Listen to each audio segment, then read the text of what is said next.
Good morning, good afternoon, and good evening. Welcome to this special major groups webinar. Our focus today is on UNEA 5.1, the 22 and 23 February virtual event that begins the 5th United Nations Environment Assembly process, followed by what we hope will be an in-person concluding event in February 2022. More on both during the webinar. This event has been organized by Stakeholder Forum for a Sustainable Future, on assignment from the Civil Society Unit of the United Nations Environment Program. I'm Charles Newhan, Chairman of Stakeholder Forum for a Sustainable Future, and I'm your host today from New York. I'm joined by our presenters, Jan Gustav Standenes, who joins us from Oslo, Norway, and Ruben Zondervan, who joins us from the Netherlands. Jan Gustav is a senior advisor to Stakeholder Forum, and Ruben is SF's executive director.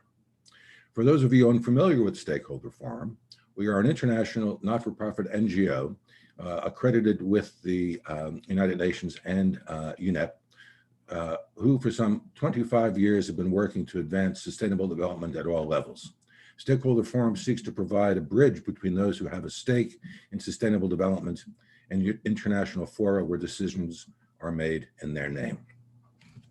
Now, briefly, before we begin, there's a bit of housekeeping. Please note that the webinar is being recorded and live streamed on the Stakeholder Forum YouTube channel. The recording, by of a link to the SF YouTube page, and the copy of today's presentation will be posted on the Stakeholder Forum website later today. As you will see, all attendee cameras and microphones are muted and will remain so throughout the entire webinar. There will be 4 sessions, each followed by a 10-minute question and answer period and a 15-minute comfort break between the second and third sessions. If we do not need all the time for questions during the question periods, we'll move on to the next session.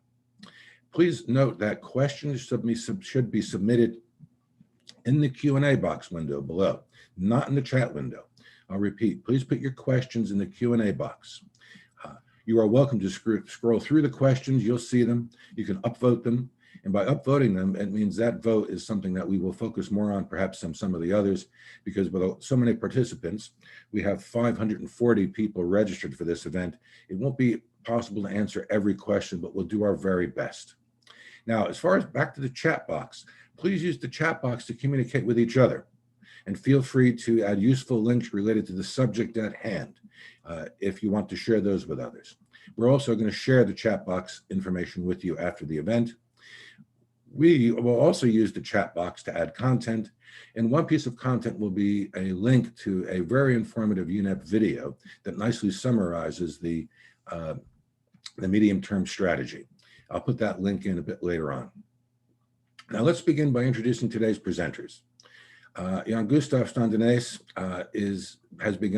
has been working with the UN on environmental and governance matters since the 1970s.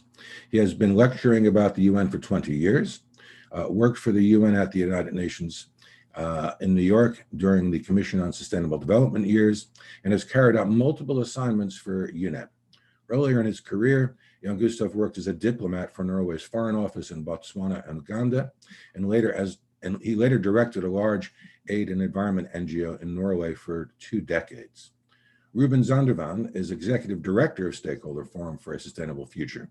He also works as a strategic sustainability consultant for the public sector, and at times freelances as a mercenary for science and sustainability. Previously, Ruben served, among other roles, as Executive Director of the Earth Systems Governance Project, and he sits on the Executive Board of the Earth Systems Governance Foundation. Please welcome Jan Gustav and Ruben. Jan Gustav will open and Ruben will deliver the first module. So gentlemen, perhaps you want to start your cameras and mics so that you can begin.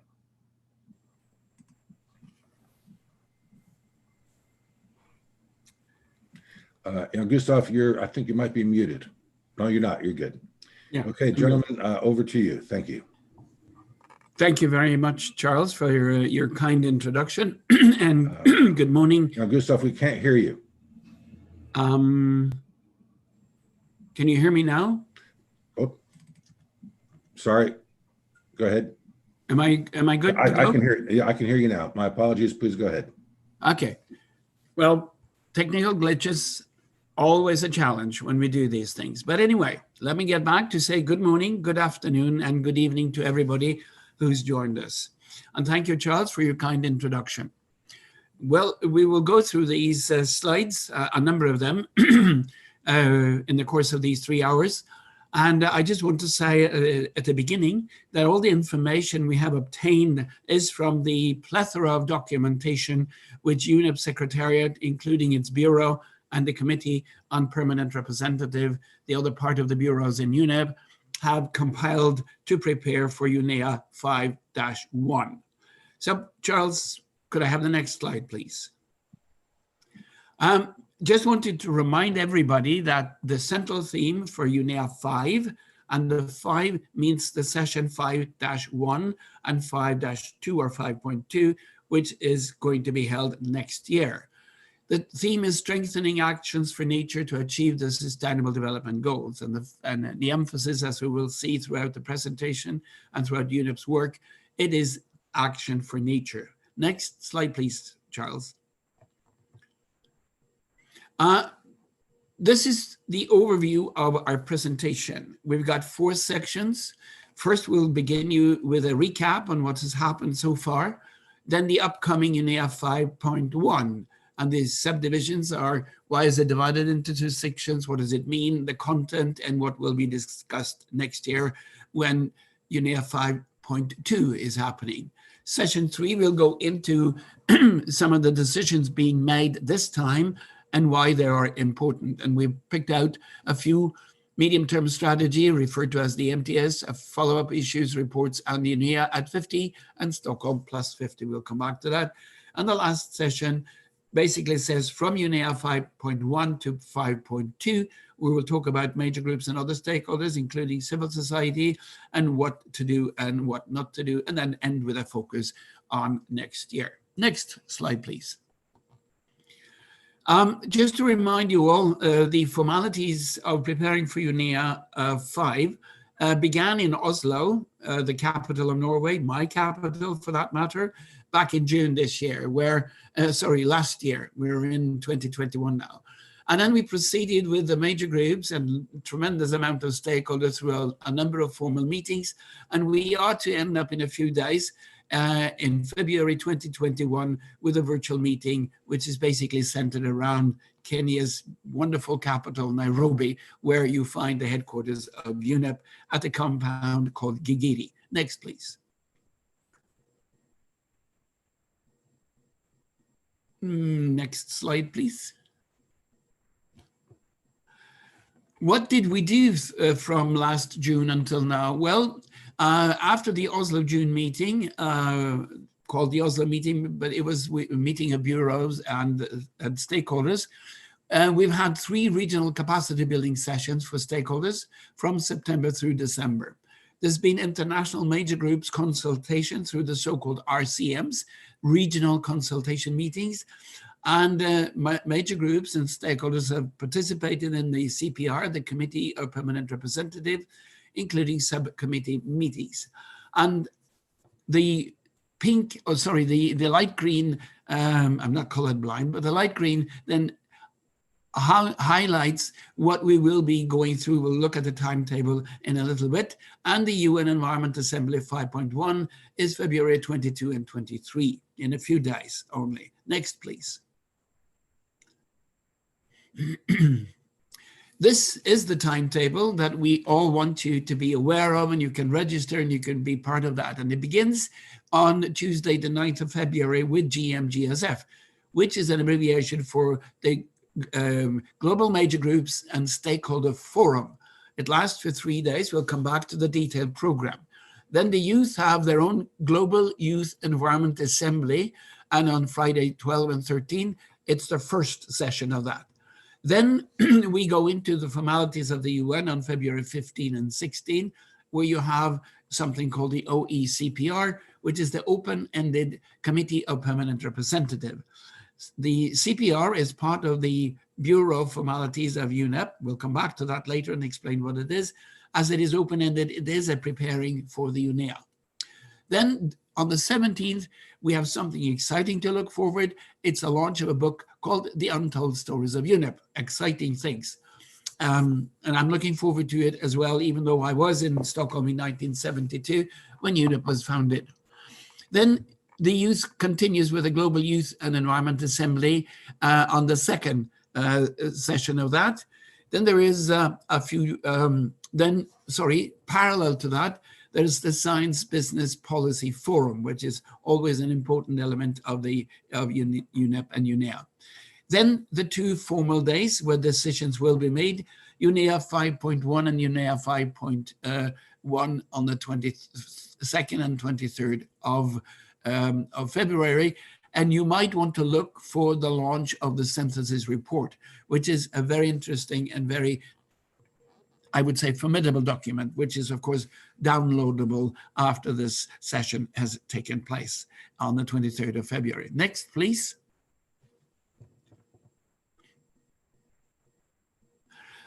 We highlight a few of the background papers or the background reports that are always and consistently referred to. The GSDR, which is the Sustainable Development Report, which was published now in 2019 by an independent body of scientists at the high-level political forum. It is a beacon of challenges, and I think I would recommend everybody to look at that document, and it's really downloadable from the UN, from UNDESA. Then, of course, it's the 2030 Agenda, the document itself, which was adopted back in 2015, where you find the SDGs as an element of that. And then IPBES report that shook the world because it's forecasting of the possible loss of millions of species that constitutes our biodiversity. Another one which is highly readable, but even scary to read because of the possible consequences of loss of biodiversity. Next slide, please. And now we go to the first chapter, a recap of the structure of UNEP and UNEA, and I'm proud to leave the floor and the microphone and the world to Ruben Zandewan, my colleague. Ruben, it's all yours.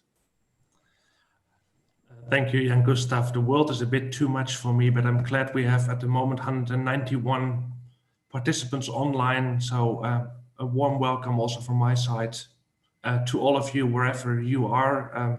Good morning, good afternoon, good night for some of you. Yes, first I would like to underscore the reports that Jan Gustav just mentioned. They're all worth a read. In my former role that I called Mercenary for Science and Sustainability, I would especially recommend the Global Sustainable Development Report, but I'm biased. So let's move to my section here. Basically, we take first a step back, recapping the overall structure before we then dive into the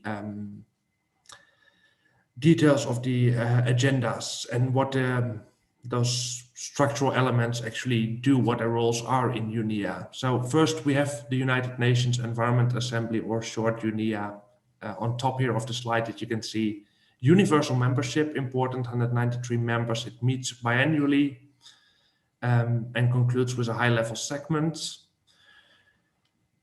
This year, of course, with all the challenges around the corona, the whole structure looks a bit different than usual.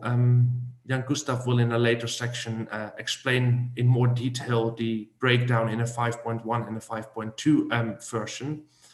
But this is the general structure. There's a committee of permanent representatives. I'll show you a bit more about that later. That's consistent of the missions accredited to UNEP. And among that, under that, supporting all this is the open-ended Committee of Permanent Representatives, on which I also will say a little bit, and a lot of other meetings, an annual subcommittee meeting, regular meetings, subcommittee meetings. And we even have the box other meetings, many of those organized by UNEP or in collaboration with UNEP. And well, they can keep you busy all the time. Next slide, please. So one step back, or not back, providing a bit of context from UNEA back to UNEP. It's good for all of you who also engage with UNEP and at UNEA to have in mind that UNEP is a rather large international organization that has its own structure. So it has an executive office and a leadership level, and then 8 main divisions, each of them with their own portfolios, tasks, and we will later on also refer to a lot of reports that often come out of these divisions. So communication, economy, ecosystems, law, the science division, here already a plug for the GEO report that comes out of there, policy and program division, corporate services and governance affairs, in terms of UNEA, also a very important one. That's where the arrangements take place. And importantly, UNEP has 6 regional offices around the world. So it has a clear anchoring and embedding, not just in the global headquarters in Nairobi, but also around the world. Next slide, please, Charles. So as I mentioned, there's a leadership level. We here show you the current UNEP key staff on the leadership level. I will also, for the sake of time, not go run through the whole list, but of course, importantly, UNEP's executive director, Inger Andersen, with a long track record in this international sustainable development spheres, previously as Director General with the IUNC. Joyce Musuya as UNEP's Deputy Executive Director, and a third one I would like to point out within this webinar is Jorge Lacuna Celis as the Director of the Government Affairs Office, who has a major role in the organization and the operation of the UNEA itself. Next, please, Charles. So here a bit of the background, and of course, if we look at those portraits on the previous slide, we of course, it should be noted those are not the only UNEP staff. UNEP has a great staff, and all these divisions are many other hardworking people. So I also recommend to not only look at the top people, but also see how many of the UNEP specialists are working on a wide range of assignments. The basics of the UNEA, United Nations Environmental Assembly, as said, meets every second year, and it's the central governing body of UNEP. It has a couple of functions, kind of a wide range, setting priorities for the global environmental policy processes, advising the general UN system on environmental policy, so which is also important in the framework of the Agenda 2030, which of course is not just an environmental agenda, but UNEP has an important role in UNEA in advising the rest of the system on the environmental components, identifying new environmental challenges and examining practices. There's a lot of those coming up, I think.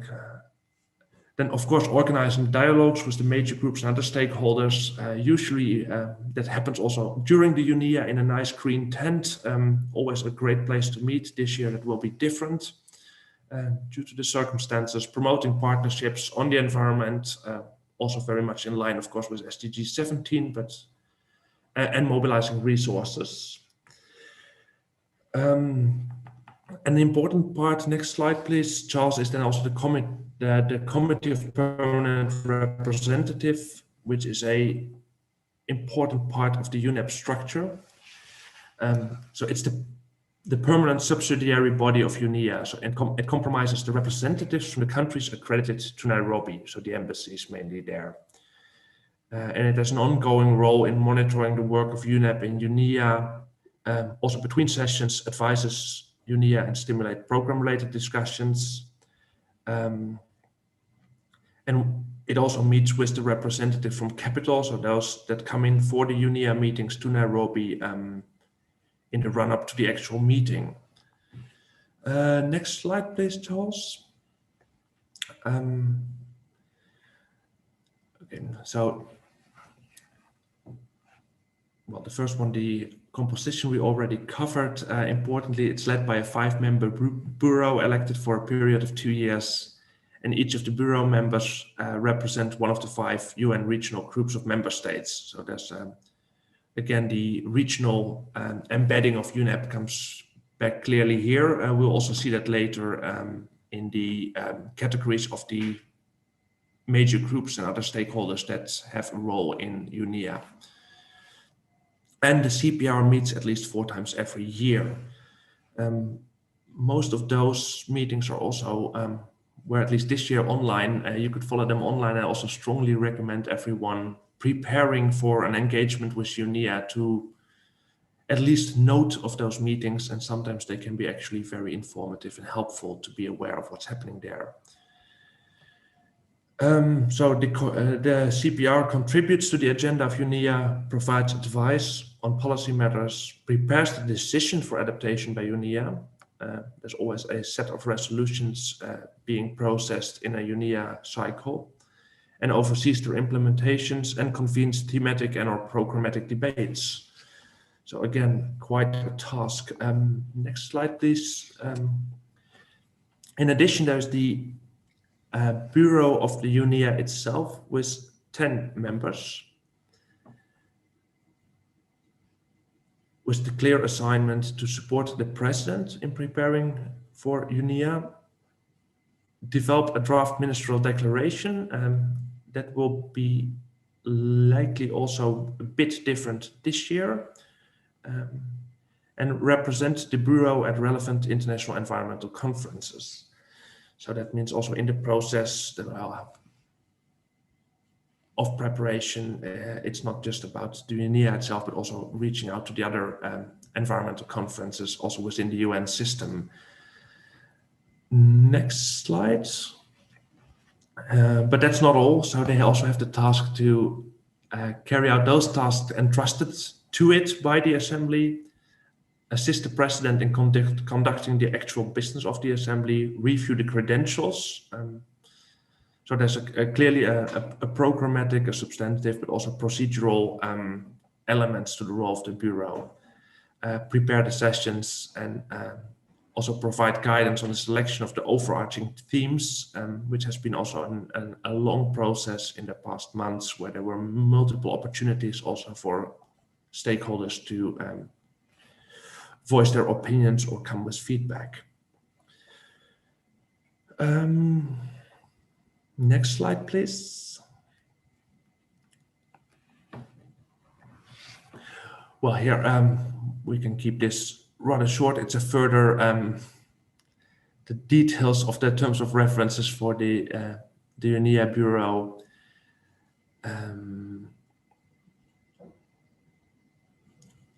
And we'll just leave it there. I think it's, yeah, the last point is still quite an important one, is to ensure the coherence and the complementarity between the Committee of Permanent Representatives, that's standards, meets frequently and regularly, and the actual Assembly, so that these two processes are well connected. Next slide, please. We get the pictures of the current members of the UNEA Bureau, with the President, the Norwegian Minister of the Environment and Climate, Minister Rotevatn, although I leave it to my colleague Jan Gustav as Norwegian to correct my pronunciation,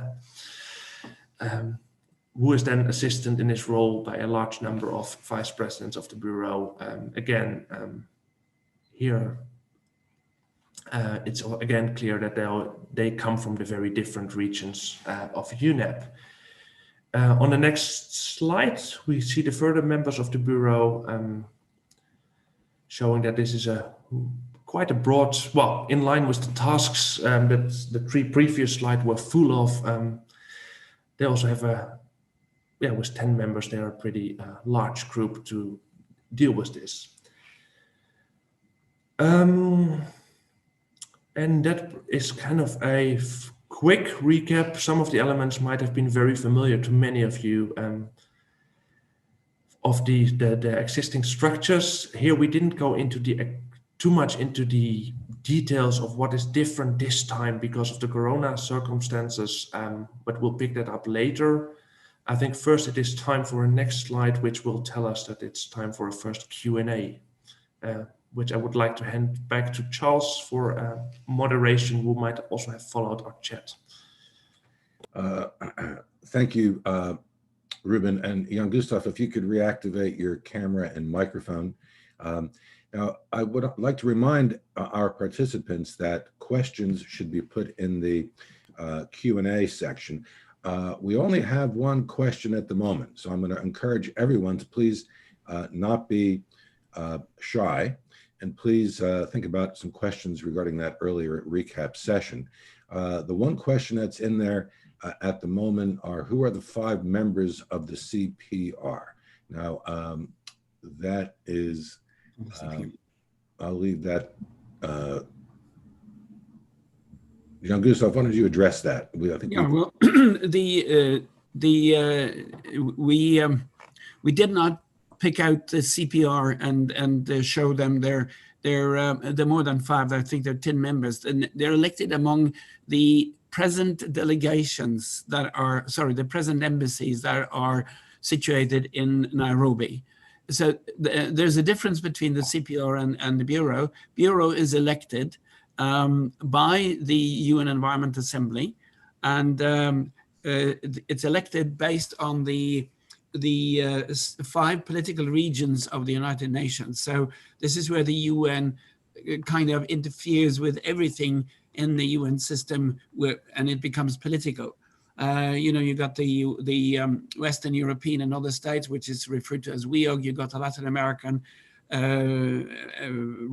political region. You got Africa, etc. So you got five regions, and those are the basis for the election of the Bureau members.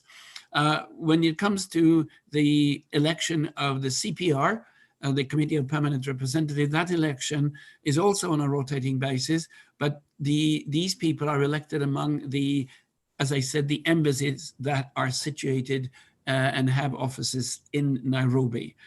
You'll find the names of the members of the CPR committee on UNEP website. I'm sorry I couldn't give you the name, but politically speaking, of the 2 of them, I would like to say, and of course I expect to be criticized for it, but I would like to say that the Bureau is the more important politically speaking. The CPR is probably the more important when it comes to political administration in UNEP. But the 2 are referred to as the governance structure of the UN Environment Assembly and the UNEP itself. Thank you, Jan-Gustaf. There are some questions in the box now, which is great. Thank you to our participants. I'm going to answer one very quickly. It's, what is the format, in person or virtual, of the upcoming UNEA 5.1? It will be virtual. Jan-Gustaf, do you know, will there be any sort of in-person meetings in Nairobi by key people? Do you know? Or it's all going to be virtual? No, as far as I know, it's all going to be virtual. There was a discussion earlier in this preparatory process going back to October, November, that they might call it a hybrid meeting where they had some physical meetings in Nairobi and the rest on speakerphones as we are. But they, in the end, as I understand and as the information that I have, is that the meeting is going to be virtual for everybody. And then, of course, the next meeting, and if you look at the documentation, which is available on the UNEP and UNEA websites, the official documentation, they talk about the next meeting, and you'll see that later, as the in-person meeting. But remind you again, we'll come back to this, the UNEA 5 is 5 days, and it's divided into 2 different sessions. Today, this year, we have 2 days, so that's Monday and Tuesday, and the next year we have the 3 remaining days. We'll come back to the details in a little bit. Thank you. Charles, on that note, maybe I also pick up 2 questions that I see in the chat box about the role of major groups and other stakeholders. We get back to that in section 4, so I will not dive into details. There's one from Clemens Bruce on, can we really have a voice in the preparation, also from Jajo Lagerqvist on how we can engage. This comes back in section 4. So if we don't answer your question in section 4 appropriately, please put your question back again. But for now, I would like to postpone that. Very good. Also, the question about, how are accredited major groups, how do they engage? I wonder if that question is also related to registration, because there is now, registration is now open. And I will make a little note to put the link in one has to have an account on Indigo. But I'll put the link in which jumps to Indigo, and if you are an accredited body, they require that the accredited organization provide a letter that can nominate up to 5 people from that organization to participate. And what we have been told is that that letter should just be one letter with, the maximum of 5 names on it, but individuals have to register themselves, but they should all use the same letter from that organization with 5, with the up to 5 names on it. Gentlemen, back to you. Are there other questions in there that you can address while we? No, just to add on something, Charles, about the whole issue of accreditation, which is always a sensitive issue to both countries and organizations. I would say, from my experience with the UN, my many years experience with the UN, that UNEP is probably the most generous organization in extending accreditation to different organizations. It's very simple. It's straightforward.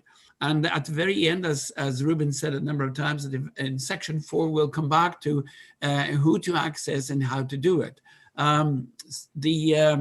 The number of accredited organizations to UNEP at the moment is just shy of 500. And they welcome organizations to be part of this whole issue. But as both Charles and Ruben said, the details of the major groups and stakeholders and how to engage and what to do, etc., we'll come back to that in section 4. Right. Now, I ask you one more question here that's directly relevant to what we just presented. But Gustav, I think I better refer to you. That is, what is the role of the UNEP DG in relation to what the CPR does? That's a rather technical, formal question, but we definitely don't come back to that anywhere else. So that's maybe one to pick up here. So I suppose you refer to the UNEP DG, the development group. The development group is a... Or Director General, maybe the person... Well, there is no Director General in UNEP. If the person who asked this question refers to the person, Inger Andersen, she is Executive Director and Assistant Secretary General of DGIDI. So, but the DG, I mean, if you look at the UN and if you get fascinated by the UN and you get sort of a nerdy approach that I have, you will see that the UN has a complete vocabulary of abbreviations. The acronyms are incredible. But the problem is, or the challenge is always to get it right. If it is the relationship with Inger Andersen, the Executive Director, the ED, then she's, of course, coordinating everything. She is the top boss.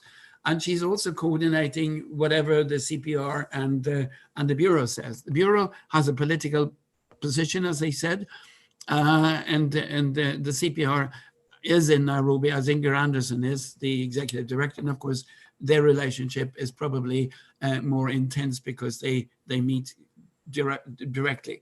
But UNEP Development Group is also another important body. It's a coordinating body between different bodies and subsidiary committees of the UN, including some of the specialized agencies. And this, the development group is in fact, more often than not, chaired by UNEP. So that's why I thought this issue was specific. And if I'm still not clear in my answer, then the person can actually rephrase and I'll come back to it. Thank you. Okay, gentlemen, thank you for sorry, I was not attentive enough. It was the Executive Director that was meant here. So we answered the question. Thanks. Okay. Very good. Thank you, Ruben. Thank you. Thank you both very much. I'm now going to suggest that we move on to the next section. Ruben, thank you so much for your contribution during that first section. We'll be coming back to you later, of course. And there, just to let the attendees know, at various points throughout the presentation, depending on who is presenting, the other party might jump in with some additional content. That's the advantage of having these two very experienced and having been there people with us today. So without further comment from me, Ruben, I'll ask you to close your camera and mic for now, and Gustav, over to you. Thank you very much, Charles, and thank you also for Ruben for your intro. Now, section 2 is the upcoming UNEA 5.1. Why is it divided? Well, the simple answer is, of course, because of the COVID pandemic. and because of the risk involved in being physically in Nairobi. So that's the reason. Now, it has taken both the executive director and her staff, the Bureau, and the CPR a lot of work to figure out how to do this. And with the United Nations, anything that is decided needs to be formally granted by the members. So the CPR often also functions as a voice or as a filter for the member states. As Ruben said earlier, there are 193 member states of the UN Environment Assembly. And they decided later last fall that they needed to divide it into two elements. UNEA 5.1, session 1 in this year, in 2 days. Session 2, UNEA 5.2 in February next year. And this is, of course, also then affected the decision-making process and what to deal with. So the agenda is going to be, I think, historically unique because it is very, very, very different from what you expect. May I have the next slide, please, Charles? So as we write here, UNEA 5.1 will be continued with UNEA 5.2. And as often is the case with the UN, irrespective of where you are in the system, when you need specificities and you want to be very exact, you need to refer to documentation that has decision-making power. And this is with UNEP states, with the support of the Bureau and the CPR, taking into account the exceptional circumstances with the COVID-19 pandemic. The UN Environment Assembly is expected to convene online in Nairobi, which is happening on the 22nd and 23rd of February, an in-person meeting the following year. So instead of a normal 5-day UN session, there will be a 2-day this year and a 3-day next year. Next slide, please. Just forgive me for interrupting. Before I go to the next slide, one of the things I forgot to mention is where we are live streaming on YouTube, the image of the speaker is up in the far right-hand corner and sometimes blocks off a part of the title. So I'm going to ask both you and Ruben, when the next slide comes on, you did it earlier, read the full title that's in the red box above before you start talking, just in case some of it is blocked. Okay, I will do that. Thank you, Charles. So this is the timetable for the days ahead. There will be more specifics when we come back to the OECPR, the GMGSF, and UNEA. But as I said earlier in my intro, the February 2021 UNEA 5.1 timetable is like this. The Global Major Groups and Stakeholder Forum, GMGSF, starts on Tuesday the 9th. We'll come back to the content. And it continues on Wednesday the 10th and Thursday the 11th of February. Then on the 12th and 13th of February, you have the Global and Youth Environment Assembly, which is divided into 2 sections. This is the first one. Then on the 15th and on the 16th of February, you have the Open-Ended Committee of Permanent Representative. And the OECPR's function is to prepare the elements that will be discussed and decided by the formalities of UNEA itself. On the 17th, there is the launch of a book, The Untold Stories of UNEP.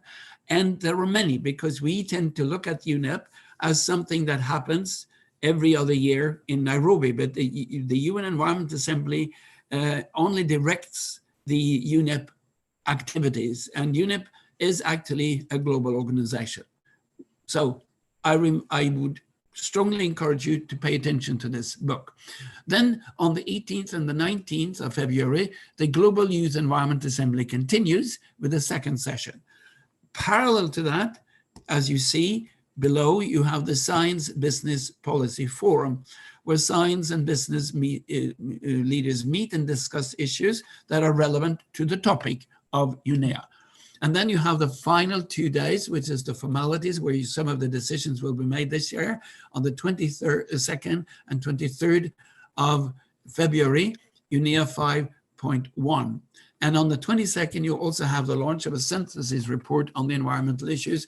And I also strongly advise you to download it and read it, because this will also play an important role throughout this year into UNEA 5.2. Next slide, please. So what are the practical consequences of the decision to split UNEA 5 in 2 sessions? Well, the online session is expected to consider administrative and budgetary matters. The UNEP needs decisions on how to deal with the money and how to implement the programs, etc. So basically, we talk about 3 big areas or big programs or big decisions. One is about the approval of the MTS, the medium-term strategy for UNEP's implementation programs 2022 to 2025. And there's another one coming up in 2024. That's when they prepare this.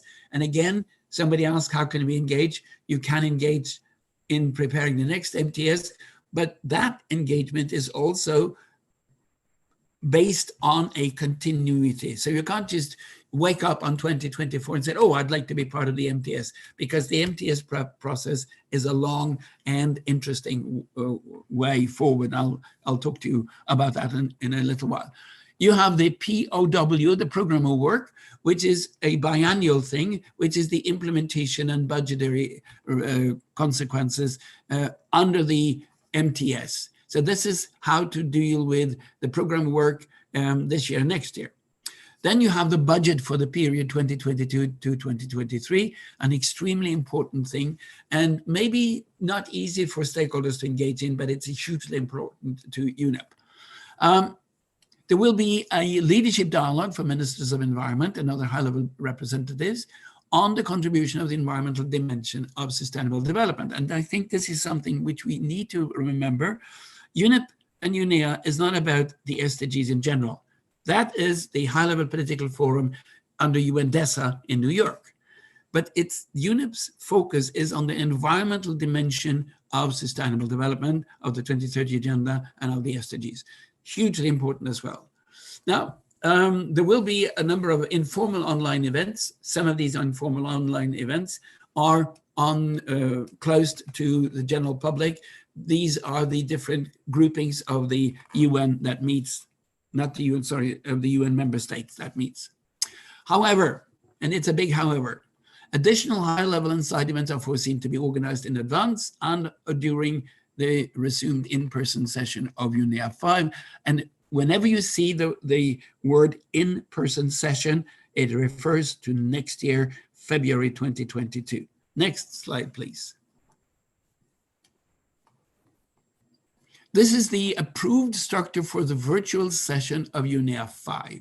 And as Charles said, you need to be registered if you want to listen in on this. The non-state stakeholders, and there are many today, may be allowed to address, but only as part of the governing, of the major group system. We'll come back to the major groups in section 4. So not Tom, Dick, and Harry cannot say, oh, I'd like to speak to that point. You may not. This is very structured, and even the member states and the UN staff itself, if they want to say something, need to have this okayed by formalities. But this is what they're going to be dealing with. As you see, there will be an address by the UN Secretary General, online, the agenda adoption, statements from regional political groups, credentials, etc., continuing with the leadership dialogue. And then as you see, you have actually 2 groups here as well. But you could study this and see when is it appropriate or interesting for me to listen in on these meetings. Next, please.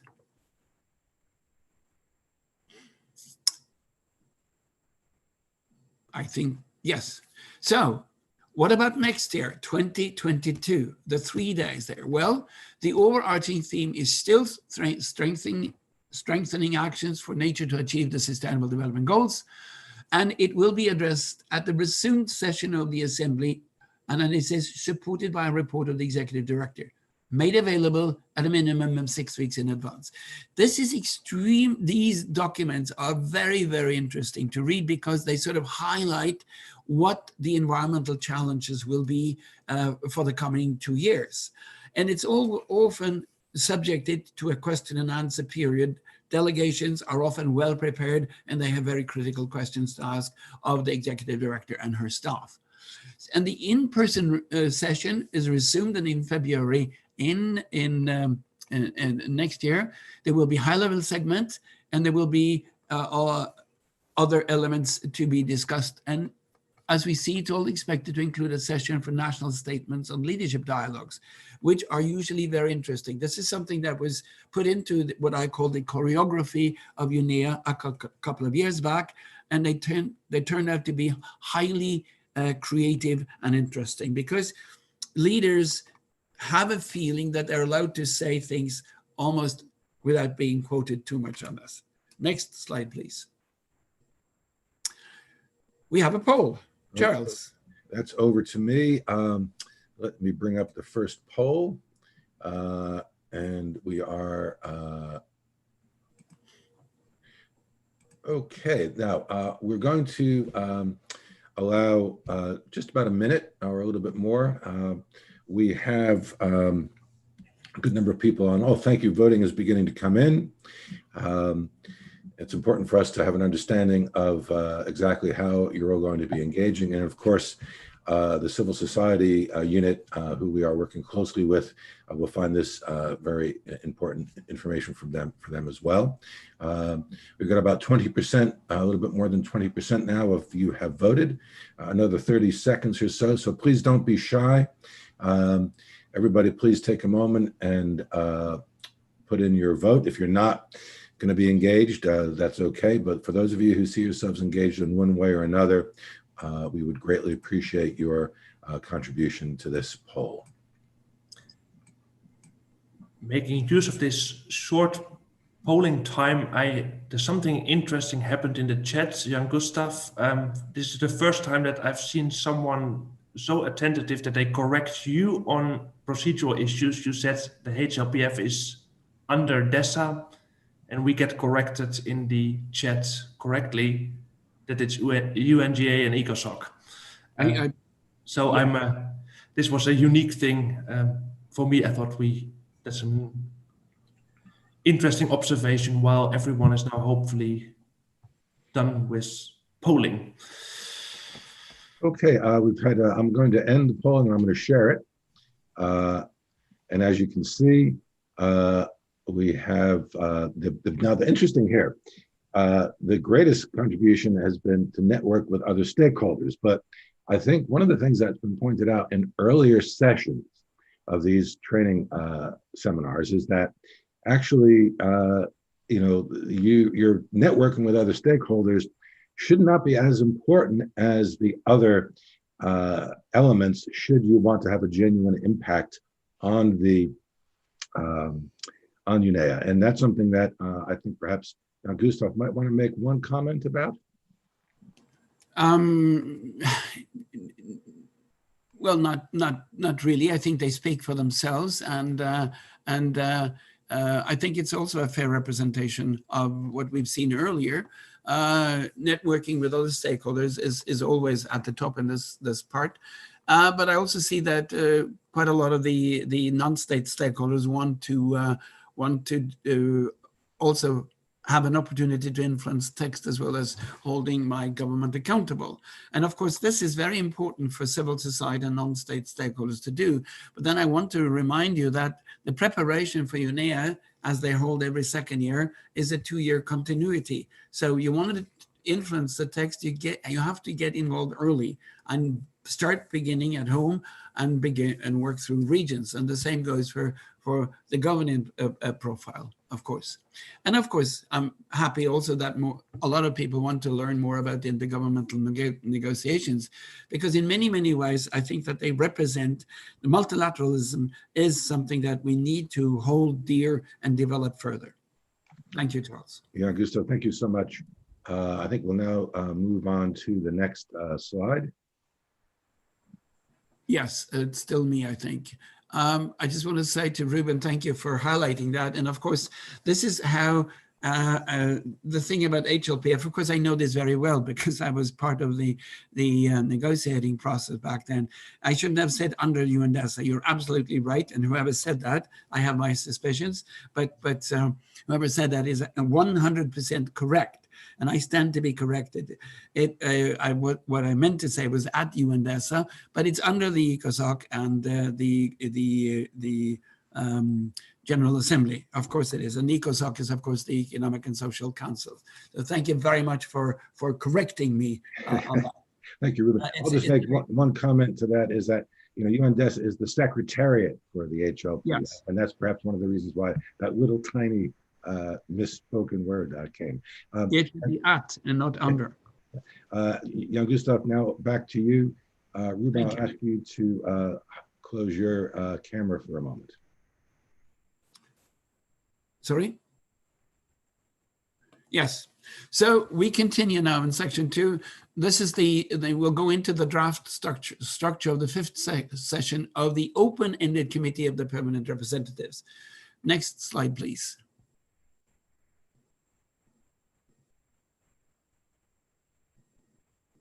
Next slide is probably coming. It's slow to move through the internet. Yes. So again, we point you to the content of the OECPR, which is now preparing the UNEA.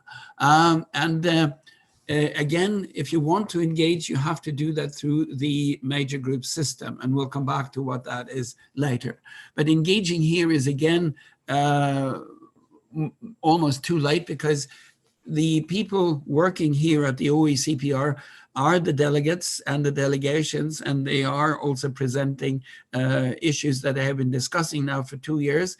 And of course, they're interested in preparing the UNEA session itself.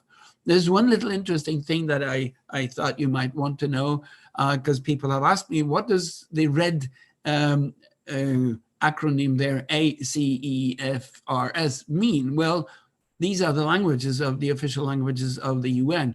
A, Arabic, C, Chinese, E, English, F, French, R, Russian, and S, Spanish. So you have the official languages. So this is a full translated session. And then you see English only on the other sides. There's not much more to say about this, but this is the official agenda for the OECPR. Next, please.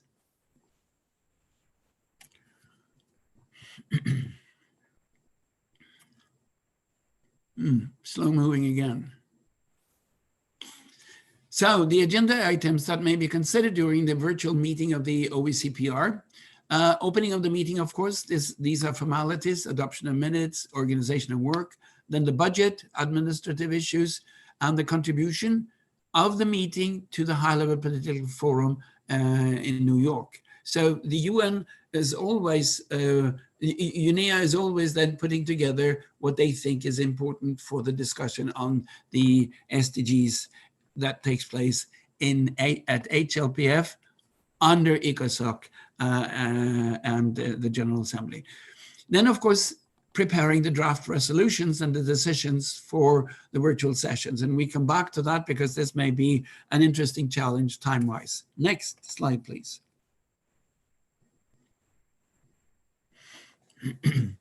And we continue with the agenda. There is an update on the 6th Global Environment Outlook, the GEO6, which is one of UNEP's solid global reports on the environment. Again, downloadable and well worth reading.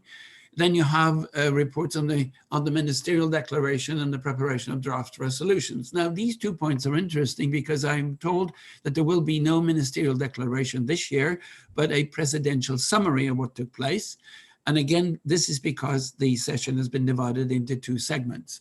And of course, the draft resolutions and decisions, this may be succinct and short, or it may actually flow into the small hours of the negotiations. And then you have other matters as always. And finally, when I think delegates are happy to see closure of the meetings coming at a very strenuous time. Next, please.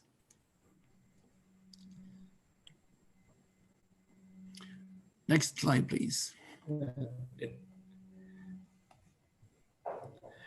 Jan Gustav, while you wait for your slide to arrive in Norway, it has already arrived in the Netherlands, I can tell you. Maybe this is a point where you can address a question that we already got earlier on, but that's kind of the question on the adoption of the resolutions, whether that is at UNEA in the formal session still just a formality, or whether there is still a substantial negotiation. So Sorry, your voice was garbled. What was that again, Ruben? I read the question literally as it is. That fits nicely in here. Kind of, if the CPR and Bureau is responsible for preparing decisions and resolutions, then officially deciding on them during UNEA is merely procedural. Question mark. That's a question we got that might fit here well.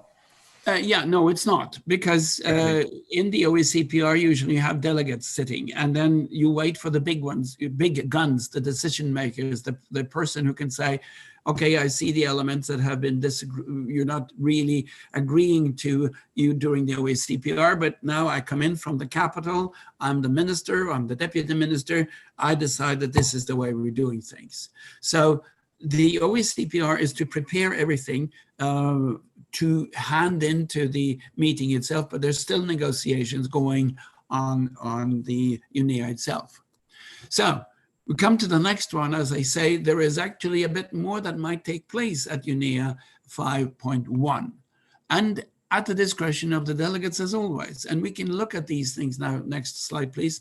Because what happens is, of course, that one country, I'm now waiting for the next slide. One country may feel that they need to upgrade their issues. And the provisional agenda for UNEA 5, as we also showed you a little bit earlier, is very sort of business-like. We don't have to go through that again. We'll go to the next slide, please. The next slide coming. And it continues into point 16. These agendas, next slide, please. These agendas are formal and they tend to be very, very similar. This year, because you only have 2 days, in a very special note issued called organizational work, and this is also accessible to anyone who wants to download it on the UNEA 5 website. It says, taking into account the exceptional circumstances, and because we have only 2 days, as we highlighted, 22nd and 23rd February, we would emphasize, that's my words, that we only consider the following items, 1, 2, 3, 4, 6, 8, and 12 of the provisional agenda. But then they said we also expect more to happen, as you'll see in a little while. But then they want to resume the remaining part of the agenda on the next session, the last session, called UNEA 5.2, which has now been decided, 28 February to the 2nd March. Now, the decision is always provisional until UNEA has decided, but you can put that in your calendar already. This will be decided on the last day of UNEA when this will be held. So we may see that some countries will raise other issues, even though the recommendation is please keep it short and beautiful. Next slide, please. So, Young Gustav, pardon me, yes. before you jump into the next slide, just to say we're running a bit ahead of schedule.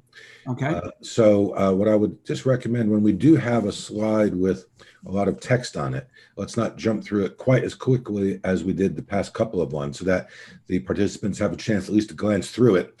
But I'd like to emphasize that everyone will be getting this PowerPoint presentation as a PDF afterwards. So if anyone does find that we go through a little bit too quickly, you will have the slides to review in detail at a later date.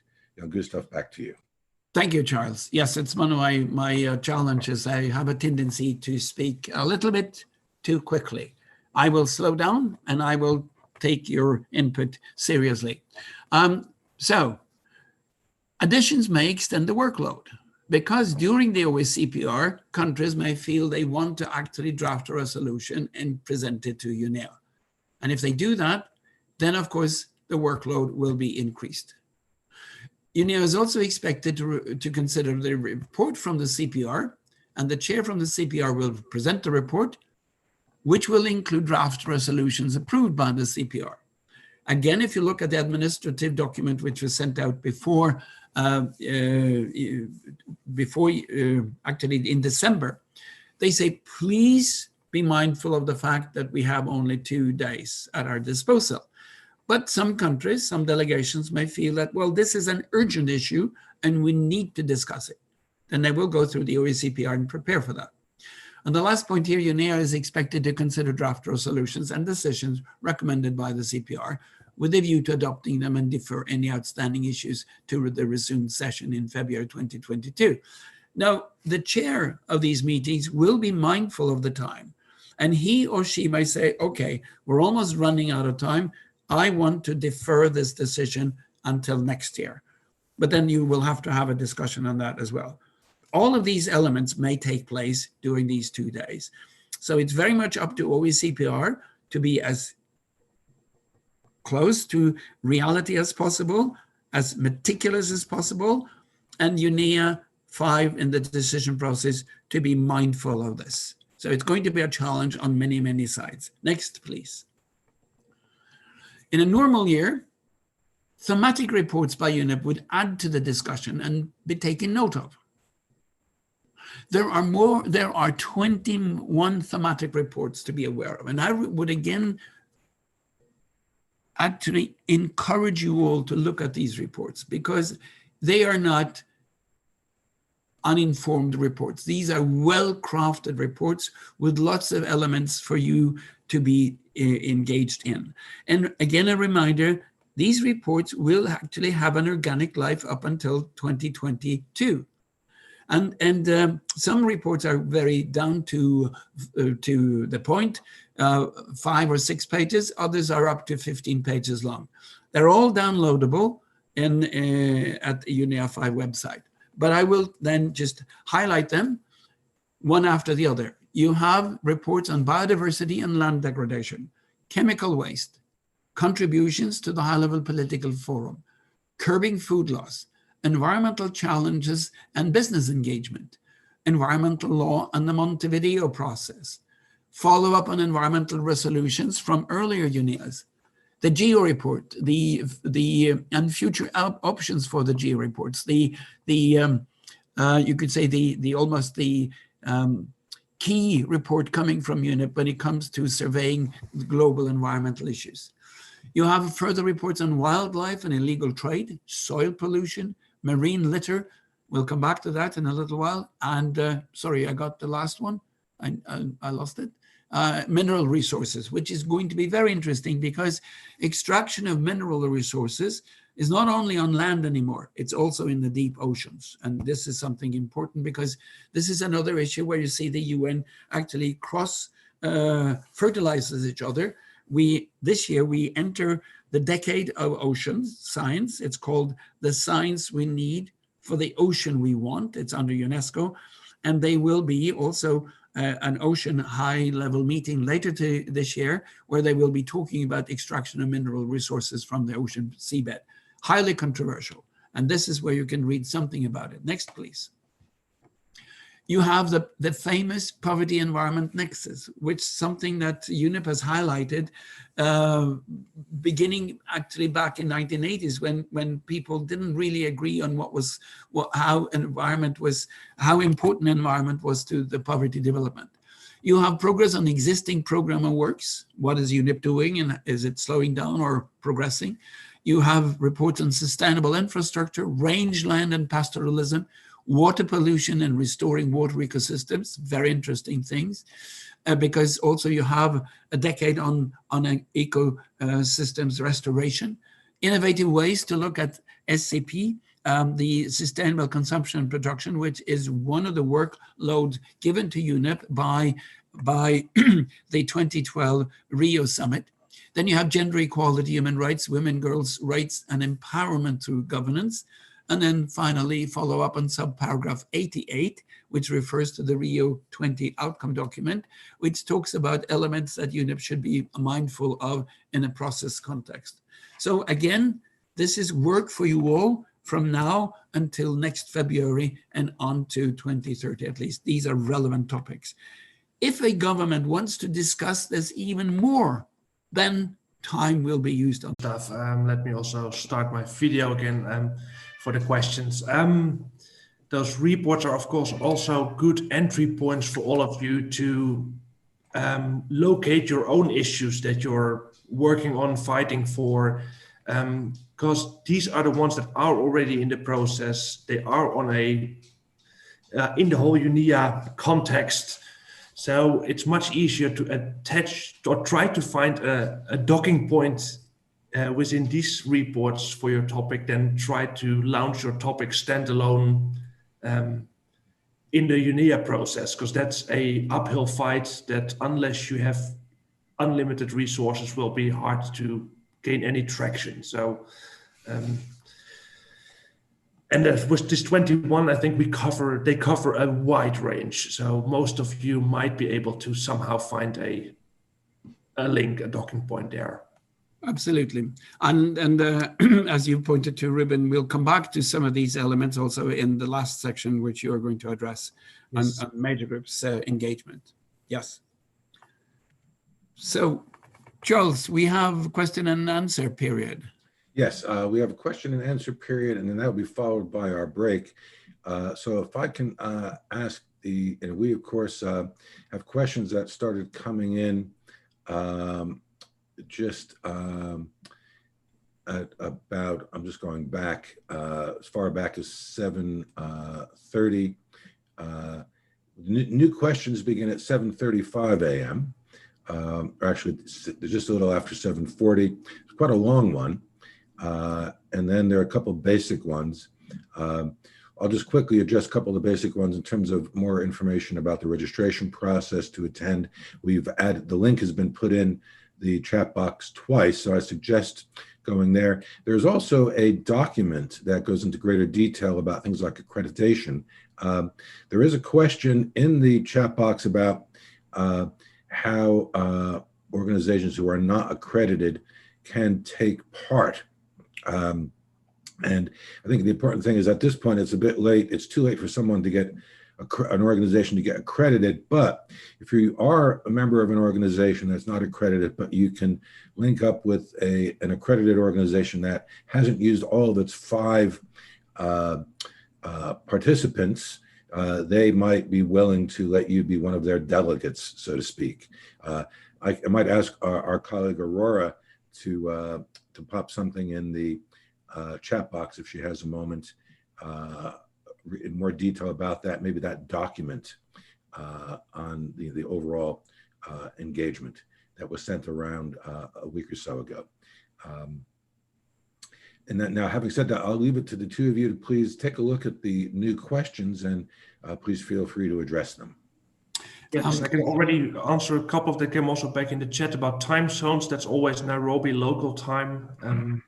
That's an easy one in that sense.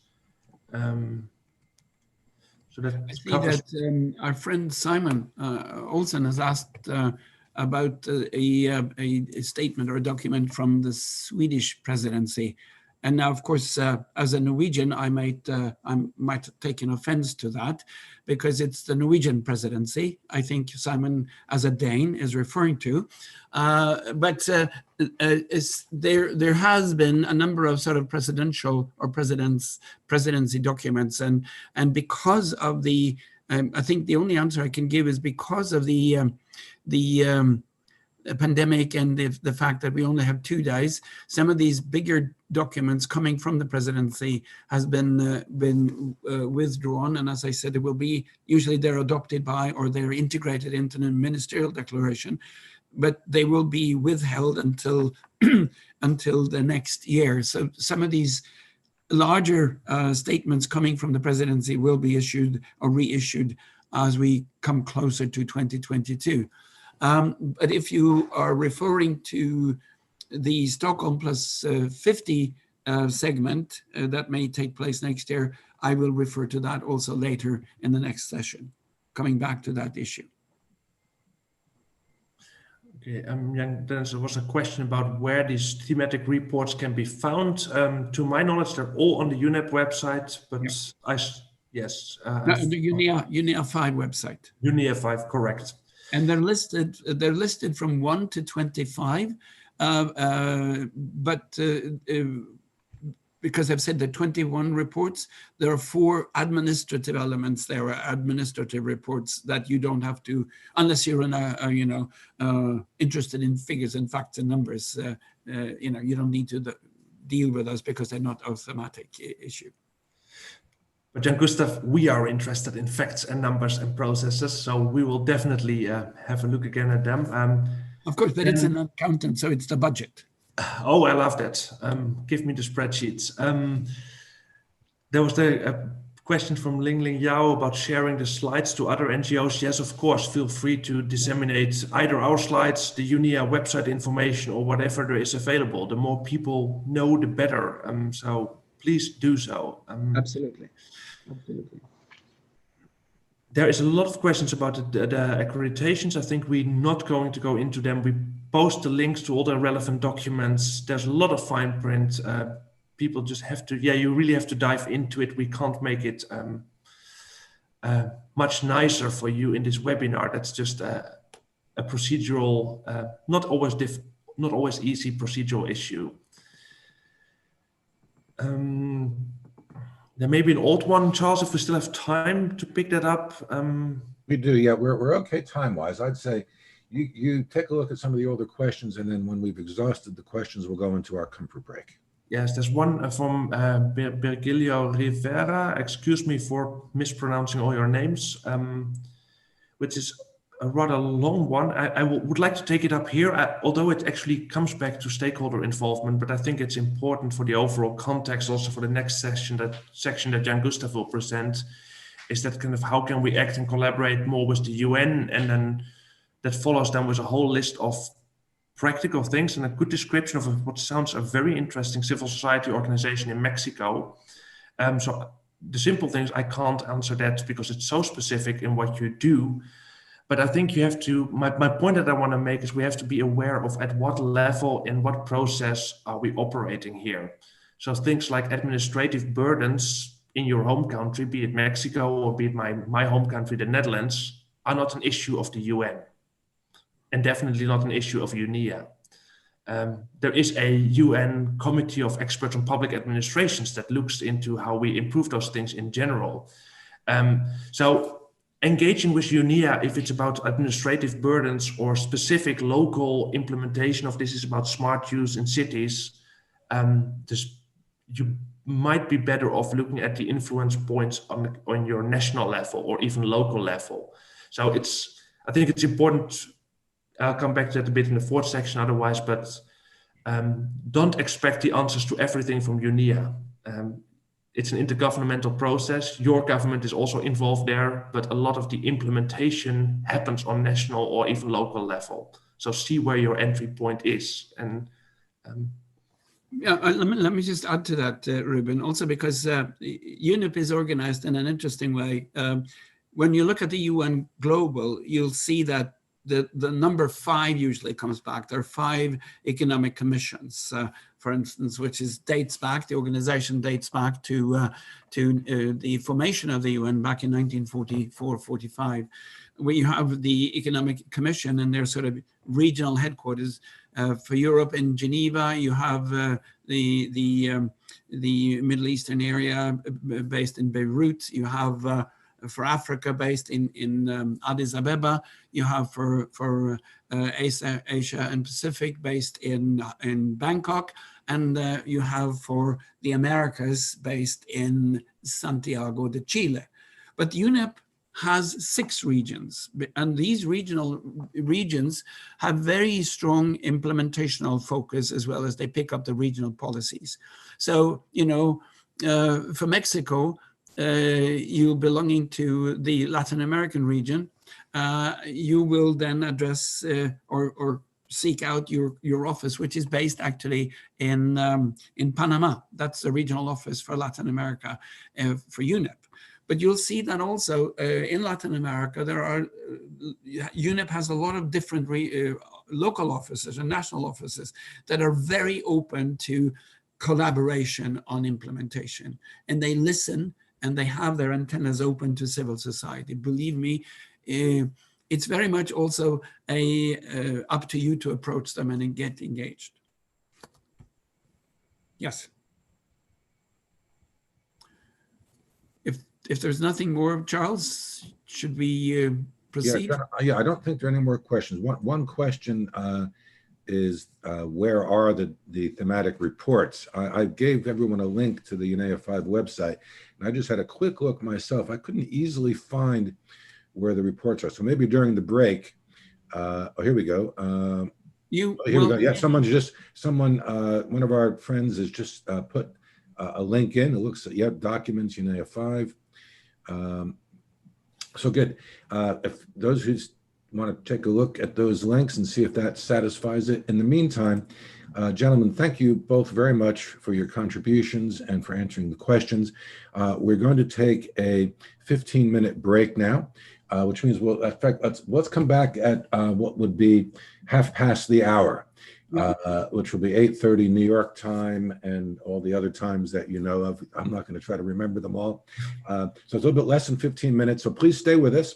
We're going to go silent for a few moments, but we're still going to be here, and we will see you in about 13 minutes. Gentlemen, please turn your cameras off. Thank you all. See you soon.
Well, it is just about half past the hour, so we'll begin again in just a moment. I want to welcome everyone back and thank you for staying with us. Some of you have dropped off. I hope you'll come back.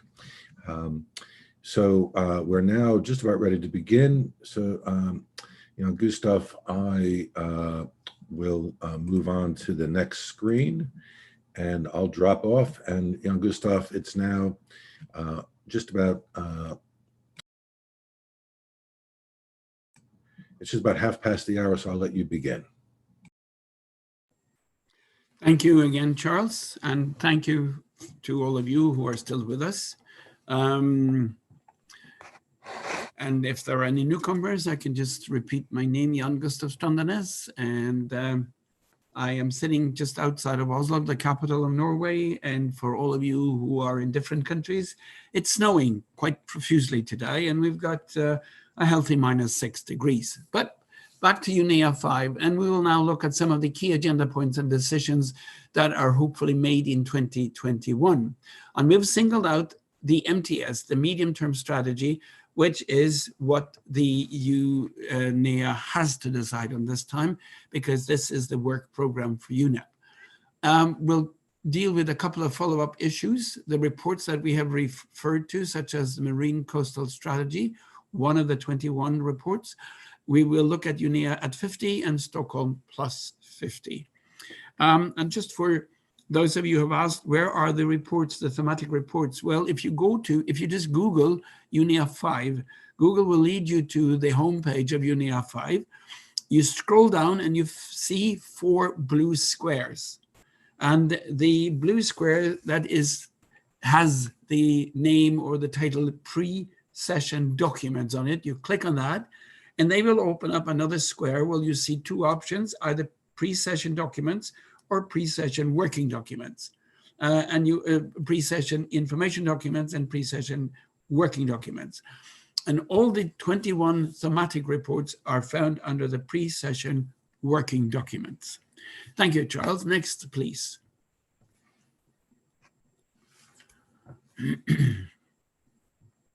So, as I said, the following issues will be dealt with here first, and we'll use some time on the medium-term strategy because this is probably the heart and soul of the UN and of UNEP and its implementation possibilities.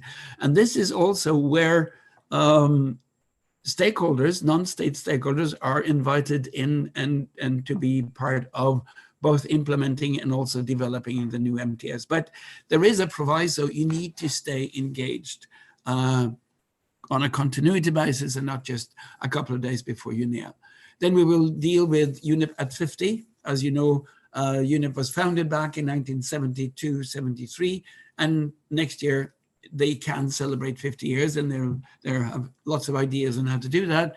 And it was the Stockholm Conference, Only One Earth, that actually gave birth to UNEP, and Stockholm and the Swedish government would also like to host a high-level meeting. We'll come back to that. And then a couple of words on UNEP Coastal and Marine Strategy. Next slide, please.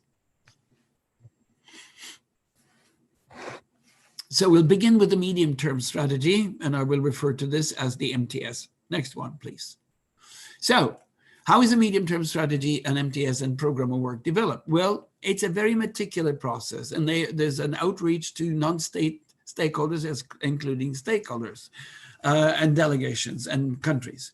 And they do a very thorough context analysis, strategic focus. They look at the vision and align it to the SDGs. They make outcome maps. They look at the business strategy, not in private sector business strategy, but the business strategy of UNEP. Just let the next ones come in. Then they have the first biennial plans, looking at the results and the baselines and how this was working. They focus on emerging issues, and this is where they tie the program of work to the geo reports, the reports that UNEP is making on what is expected or what are the challenges that we may look at in the next couple of years. And then, of course, the next slide, please, the next arrow, I think we'll see. Then you look at all the project portfolios from 21 to 24 and detailed activities and initiatives that come into this. And here, if you go to the region, you will actually see that active NGOs or non-state stakeholders do have detailed initiatives that can come in, and you will find collaborative efforts being developed. This also is another possibility. If you're more focused on development, you can do this with UNDP. So next slide, please.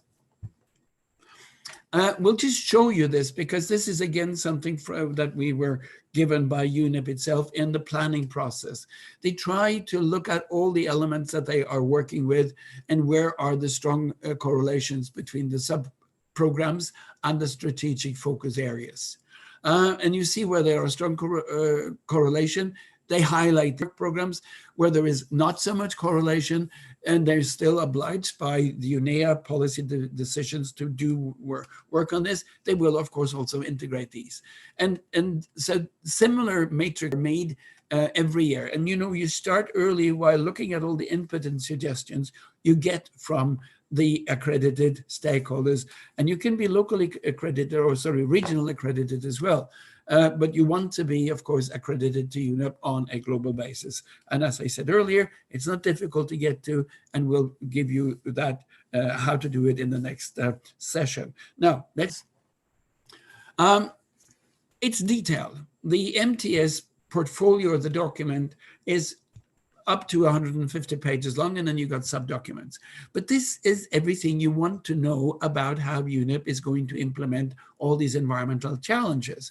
And one thing which has been often asked, if the non-state stakeholders are not specifically mentioned there, if an NGO or civil society reference is not there, does that mean that we cannot engage? No, of course not. You can engage because UNEP is saying, this is what we think is globally important. The countries have given us a priority area and a focus area to do. We want everybody to participate. And if you go into the different elements of UNEP, its chemical division, its coastal division, you will see that these have a more specialized outreach to non-state stakeholders with interest in these areas. There are 9 strategic approaches to the present MTS, which will be hopefully decided on during UNEA 5.1. An integrated and balanced implementation of the 2030 Agenda. So the 2030 Agenda is an overarching tool for almost for every part of the UN today. Strengthening institutional capacity of gender program delivery. This was a long fight by lots of NGOs, the least the women NGOs, to get gender issues respected and integrated. We're there now, but there's lots of work to be done. And then, of course, working with partners and deliver transformation results. And then they list alignment to UNEP's core mandate areas, and you'll find the mandate easily, delivery of this strategy with high expectations and outcomes. Delivery on multiple sustainable development goals. And as I said earlier, UNEP is about the environmental dimension of each of the demonstration of value for money through an optimal use of resources to achieve the intended outcomes. Translate that into a common language. Do more with less, which is what the delegates have said almost from time immemorial, or delegations say that, which civil society and non-state stakeholders has always protested and said, give the global multilateral system more resources to work with. Don't ask us to do more with less. So this is, of course, an often recurring challenge for us. The 4th strategic approach is a clear line of sight, deliver a 2030 agenda. 5 is full use of the UN development system, the DG that we may have talked about. 6, pursue collective actions on environmental sustainability, resilience, and environmental risk assessment. 7, strengthen South and triangular cooperation. 8, leave no one behind, extremely important. And number 9, disaster risk reduction and the Sendai framework, which is another thing very, very important to look at, and which will also be integrated in how UNEP is thinking or have been thinking about the medium-term strategy. Next slide, please, Charles. During the deliberations that began actually before last year and the Oslo consultation, which we referred to, UNEP sages, the secretary, the different divisions of UNEP, and we mentioned the different divisions, the different regional input and stakeholder input, including scientists and member states, discussed how are we going to focus the MTS. The result was that they came up with 3 crises, and UNEP has identified 3 planetary crises, giving 3 interconnected strategic objectives. Climate stability is one, net zero greenhouse gas emissions, and resilience towards climate change. It's interesting to note that if you go back into the history of the UN, you can ask the question, which was the organization, the body of UN, that actually raised the issue of climate change? It was UNEP back in the 1970s. But then, of course, after Rio 1 in 1992, we got the UN framework on climate issues, the UNFCCC, and then the establishment of an institution and organization around this. So you might say UNEP gave birth to the climate discussion, but it was taken over by a much efficient organization that specialized in this. We know these through the COPs. The second one is living in harmony with nature, where humanity prospers in harmony with nature. This is again trying to work on something that UNEP has been doing for a long, long time, ecosystem resilience and finding nature-based solutions. And then the third, a pollution-free planet. Pollution is prevented and controlled while ensuring good governance, good environmental quality, and improved health and well-being for all. This is also where, of course, the COVID pandemic comes in, but also the chemical pollution. And UNEP has a very strong presence in that. You find the chemical conventions discussed out of the headquarters in Geneva. Next slide, please. Then in addition to these 3 crisis areas, UNEP came up with what they called 7 identified sub-programs. And they are divided into 3 sections, 3 interconnected areas of action, 2 foundational sub-programs, and then facilitated by 2 enabling sub-programs. It's a highly integrated body. So the 3 interconnected areas of actions refer to what I just said: climate action, nature action, chemicals, and pollution action. Then foundational sub-programs. UNEP has a very long tradition and substantive tradition to work with science. So you have science and policy. And another thing, environmental governance. UNEP didn't know that it was spearheading environmental governance, but this is one of the legacies that came out of the Stockholm meeting in 1972. This is the first time, and I will repeat this later, that civil society and non-state stakeholders were allowed to address a plenary of the UN. And it changed the way the UN was conducting meetings later on. And then in the enabling sub-programs, how can you enable number 1 and number 2 or the 1 to 4 or 5? Well, finance economic transformations enabling sub-program and the digital transformations enabling sub-program. These 2 elements are extremely important in being able to enable what UNEP wants to do within the framework of the medium-term strategy. Next, please. Then there are a 3-pronged delivery approach. It maybe becomes complicated, but they need to think like that because they're working globally with 193 countries in a plethora of local areas. So cutting edge scientific advances in data collection and display. Extremely important to know what we're doing and to have facts and truth based on facts. The second delivery approach is working with relevant partners from science, industry, indigenous peoples, local communities, vulnerable groups, investor community, and non-government actors and policymakers. So if you have an idea, you have a will to work, there is a way. It's not easy, but it's possible. And then the third delivery approach is working across regions, countries, and at all subnational levels to strengthen effective environmental governance and rule of law. If you look at another thing that is the legacy of UNEP and the Stockholm meeting in '72 is the environmental rule of law. Finally, environmental law, which has been discussed for a while, found an institutional home in UNEP.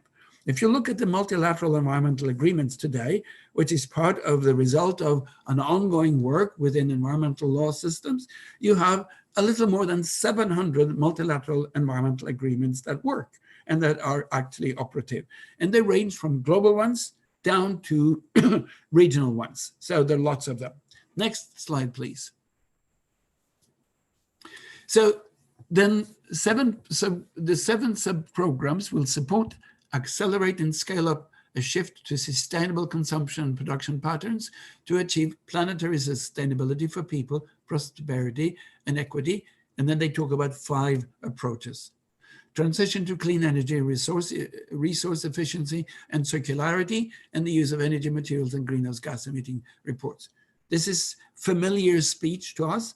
We know this, but this is fully integrated, also responding to the crisis, planetary crisis number 1.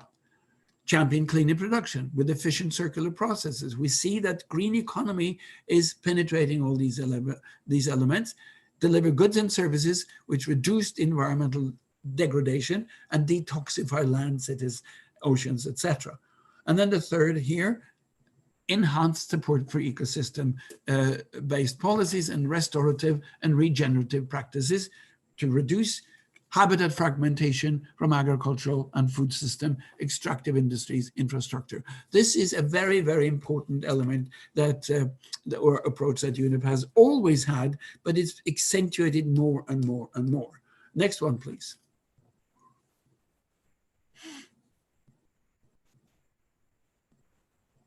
And then the 2 final one, advocacy, information sharing on behavioral educational tools and curricular mechanism to inform and influence consumer choices through increased awareness of chemical, greenhouse gas, environmental, resource and waste footprint and goods and services. And the 5th, alignment of private finance with sustainability, responsibility and net zero emissions to in turn influence investment and production decisions. And if you put all this together, which we will do, I think, in a couple of slides, but we'll get the next one, which is also important. Collaborating with the multilateral environmental agreements will be central to actions across UNEP sub-programs to secure stronger synergies and enhance impact. And this is referring back to the MEAs that I talked about, the multilateral environmental agreements.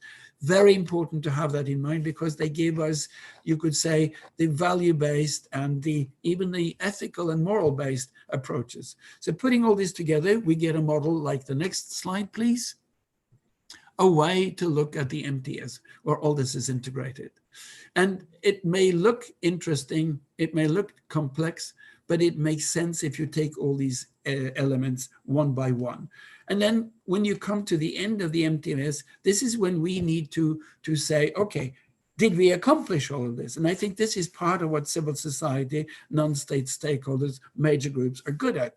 If you want to hold your government or yourself included and UNEP accountable, you have to go back and look at these points that we raised here.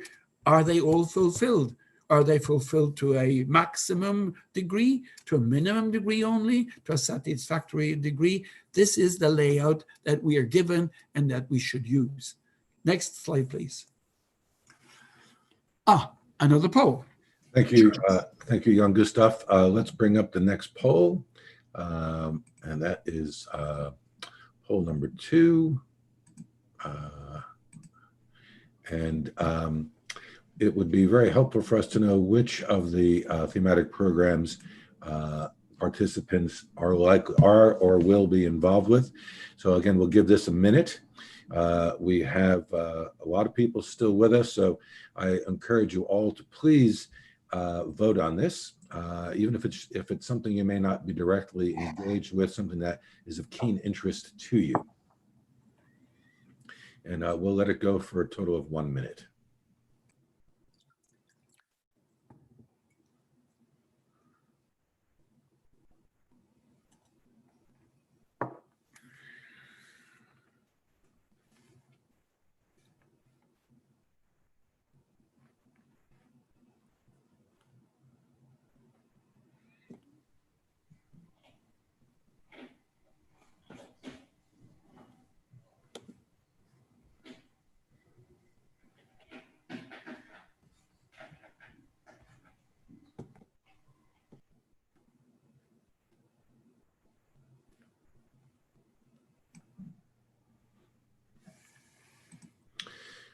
Okay, thank you very much. We had a very good turnout there. Over 60% of you participated, and as you can see, I trust you can all see the results.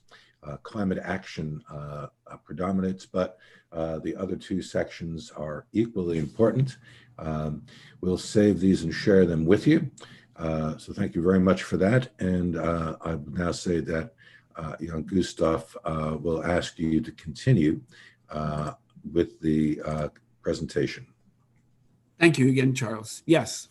So we get now to UNEP at 50. And this is something that will play out next year when UNEP is actually 50 years old. Can I have the next slide? 50 years will have elapsed by 2022 since the Stockholm 1972 conference and the birth of UNEP. UNEP at 50 will celebrate 50 years of environmental work. And these are a few scattered pictures from the opening session. There were only two state leaders that came, and that was Indira Gandhi, who was pictured here to the right, and the other one was the host himself, Olof Palme, who was the Prime Minister of Sweden. And the colored picture there is Indira Gandhi making her opening speech to the conference. And the person below who's making a point with his hand is the late Maurice Strong, who was the first director of UNEP. And he made a formidable impact on global environmental understanding. He was also the Secretary General for the Rio Conference in 1992 and kept a very independent profile. Next, please. The CPR and the Bureau and the Secretariat have put a lot of efforts into trying to figure out what are we going to use the 50 years celebration to.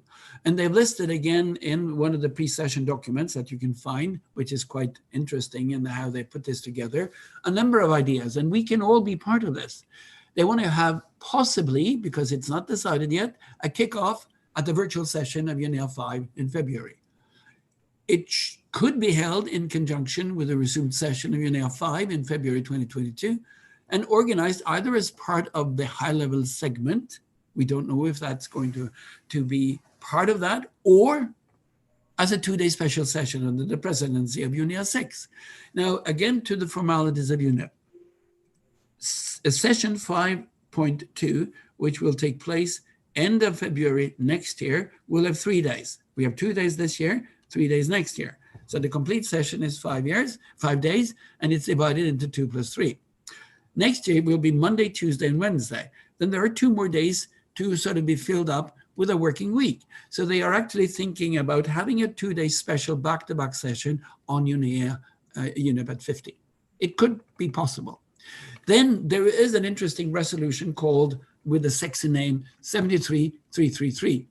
It's something which we could call the Pact for Nature. It was basically an initiative by the French government who wanted to say something very strongly and committing to efforts and ideas and resources to do something about nature, timely and important.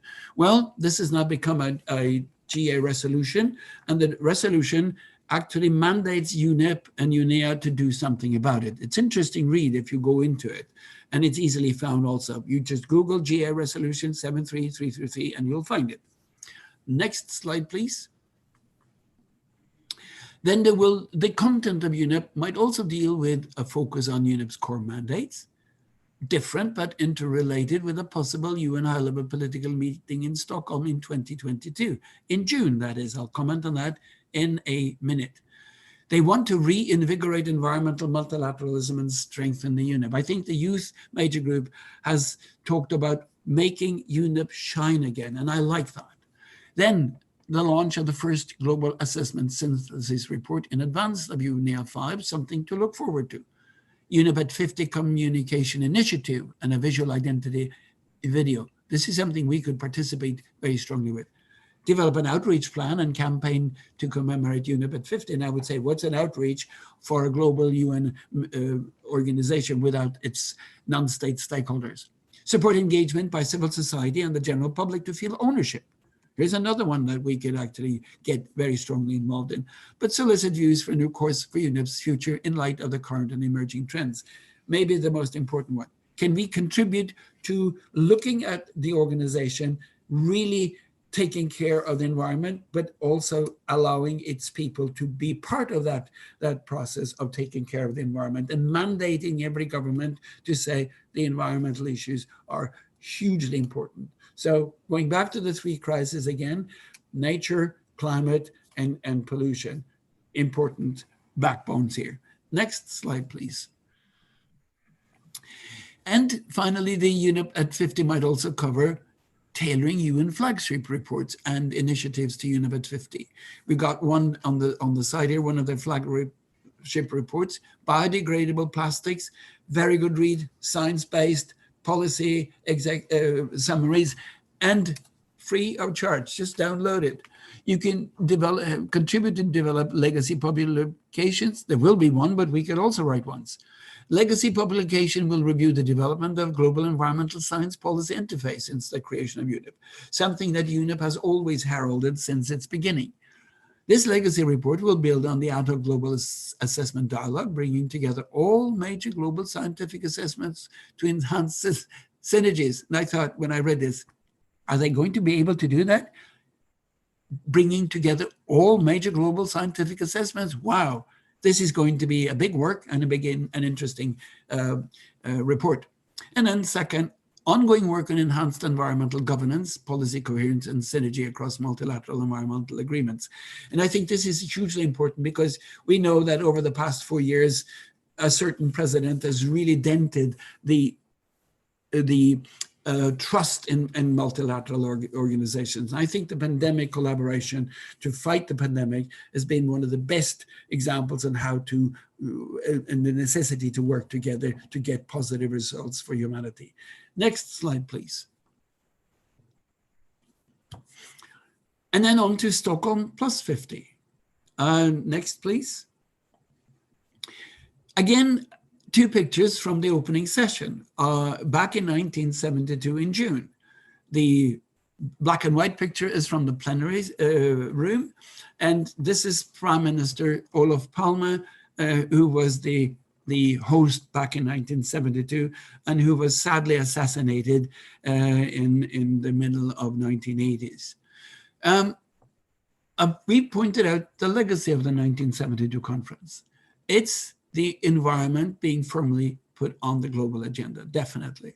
It's bringing the environmental governance because, as I said earlier, the Stockholm conference was the first time non-state stakeholders were allowed to address a multinational intergovernmental plenary. And they did it not only once, but they did it on successive days. They had a report back system. And this changed the nature and the process of every following international, multinational, and intergovernmental meeting. It set a different way forward by bringing governance into the forefront and saying, we talk about civil society all the time, we need to involve them. Environmental law was given an institutional home, and some or many also claim that this was the beginning of an environmental diplomacy. And of course, as I just pointed out, UNEP became sort of the area or the go-to organization for environment and science. Next slide, please. The CPR and the Bureau have been discussing this, and there was always a discussion, should we have one or two conferences? Now, the Swedish government very generously said, we would very much appreciate being allowed to host a conference in Stockholm about the Stockholm legacy. And then the delegations, the member states of UNEP said, yes, but it's not a Swedish organization, it's a global one. So what do we do? And the compromise is, we'll have two. The CPR said in December last year, UNEP at 50 is different from Stockholm plus 50, but they're interrelated. And so we may find ways where this can strengthen each other, commemorating the 50th anniversary of the 1972 UN Conference on the Human Environment, or the Stockholm Conference, and also see how this can both take notice of what's happening at UNEP at 50. But this is, having that as a UN meeting depends on a UN resolution taken by the General Assembly, and this may happen January, February March, April, sometime during the spring. Then they also said UNEP 50 commemoration, an offer by Sweden to host a UN high-level meeting, can be mutually reinforcing and contribute to a reinvigorated and modernized environmental multilateralism and strengthen the capacity of UNEP to support the implementation of the SDGs, the environmental dimension, that is. So we may have two conferences in 2022, each strengthening each other. And this is something that we should work for as civil society and non-state stakeholders. Next slide, please. The Swedish government has set aside a very strong-willed and creative secretariat in the Ministry of Environment, and they're working on these. And I was told this morning that we don't have to say a possible overarching theme will be. The theme will be a healthy planet for the prosperity of all, our responsibility, our opportunity. And the Swedish Prime Minister, during the September high-level meeting at the General Assembly in September last year, said, we would like to invite to a high-level conference in Stockholm. And since then, they've been discussing a number of themes. We mentioned here commemorating UNEP, the green transition, honoring the Paris Agreement, fulfilling the 2030 agenda, and green transition in relation to the SCP. And then the government of, the Secretariat and the Ministry called me this morning because I share this with them. And they said also, we want to focus very strongly on the role of youth and the role of nature-based solutions. So those are also elements that that they will talk about. We will include this upgraded theme when we upload these slides, so you will get that. Civil society is also interested in this, and there is a growing interest in a Pact for Nature as a declaration coming out of it, again, referring to the 7333 as a declaration. Olof Palme, the Prime Minister of Sweden, in his opening address back in 1972, mentioned ecocide as an issue. And so there are a growing number of NGOs and other parts of non-state stakeholders that would like to integrate ecocide issues into the declaration coming out of Stockholm. This is a very controversial issue, and a number of countries are not happy with this issue. Lawyers are also scratching their head because they say, how can we decide and define on what is ecocide? But why not try? People said also that environmental law back in the 1960s was something that wishy-washy lawyers would like to work on. Now it's an established possibility. And of course, as I said earlier, when I've been speaking to some of the youth, they said, let's use this opportunity to make UNEP shine and the environment, UNEP and the environment shine again. We'll see. We should be engaging in this, helping the government of Sweden, as well as pushing for our own agenda and our own, meaning the non-state stakeholders, of course. Next slide, please.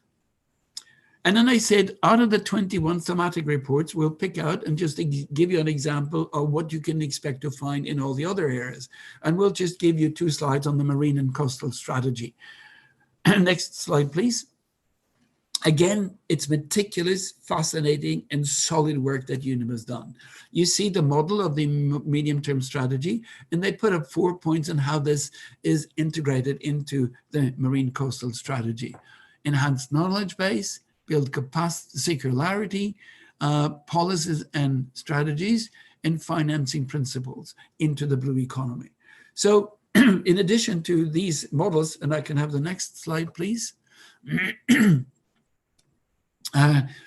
You want outcomes on these with behavioral change and an impact on healthy and climate resilient oceans and coast for human well-being into the future. So the whole area is subject to scrutiny by scientists, executive ideas for policy decisions made, and of course, a very good background to how one will deal with marine and coastal strategy. And this also ties in with what I said earlier, pardon my voice. This decade, 2021 to 2030, is the decade for the oceans. And we talk about, as I said, the science we need for the ocean we want. And incidentally, the headquarters of the scientific part, which has been designated by UNESCO, has gone to the Norwegian University in Bergen. And they're now establishing a very strong scientific hub for this ocean decade. But we must also remember and be focused on the fact that we have an ocean conference where the oceans will be discussed soon to come. And in this, also the issue with mineral extractions and all other very controversial issues to be dealt with. So again, I would advise you, go and read the reports. They give you really food for thought. Thank you. I think, Ruben.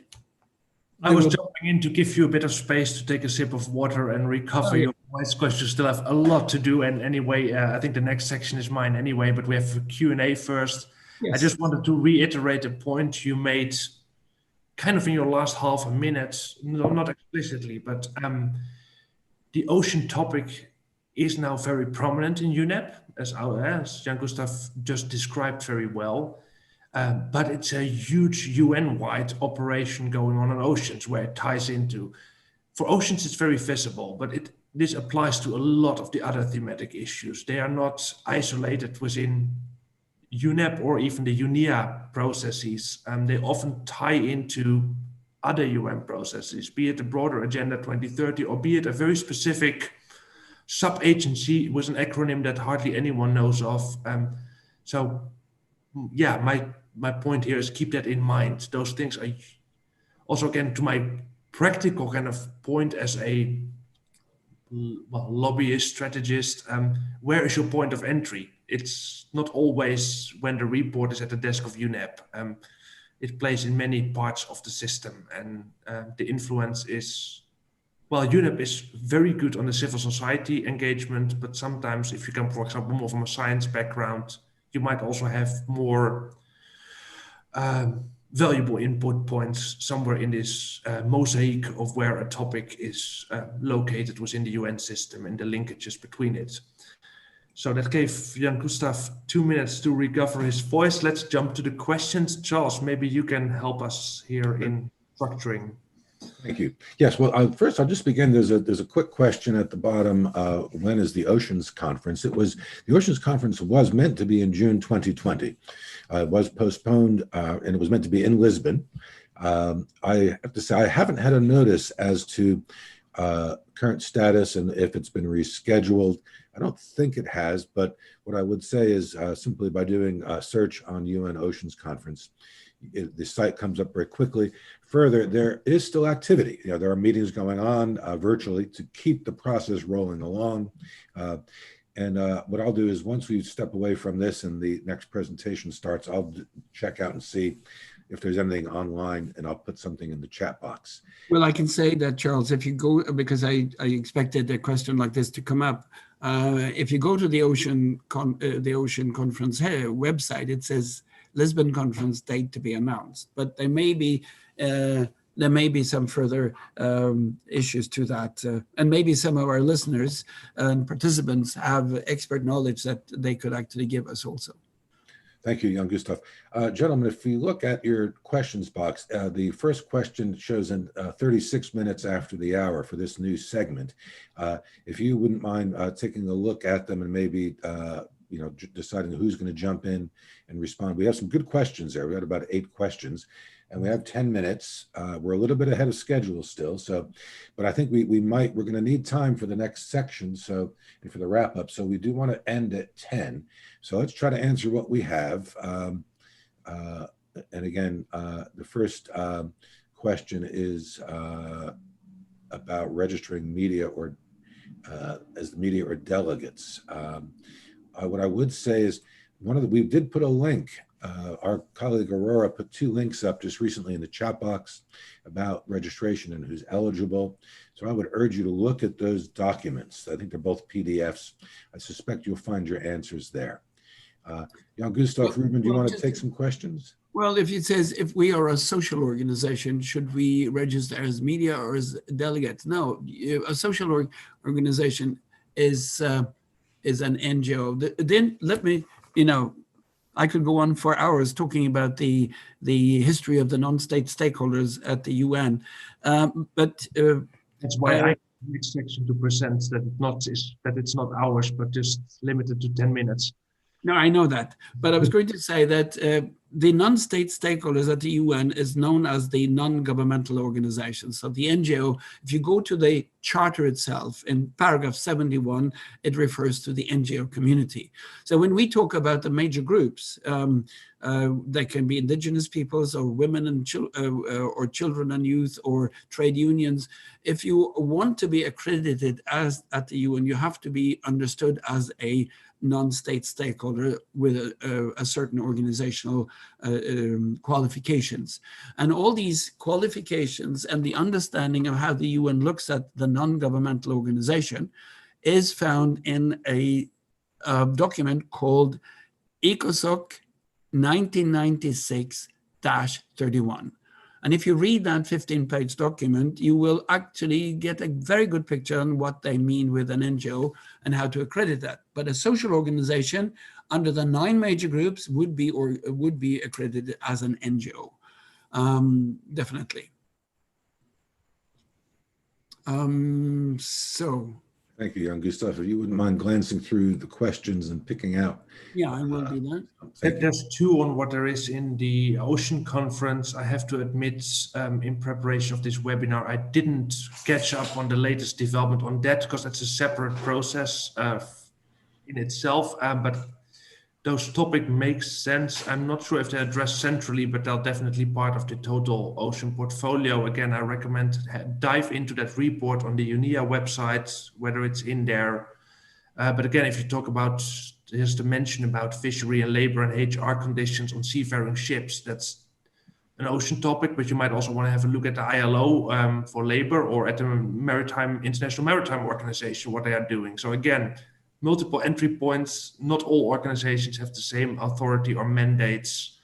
So some organizations can talk about it until forever, but never make decisions. Other organizations have decision power on very specific elements of it. So yeah, apologies for not being more specific, whether it's in the Ocean Conference, but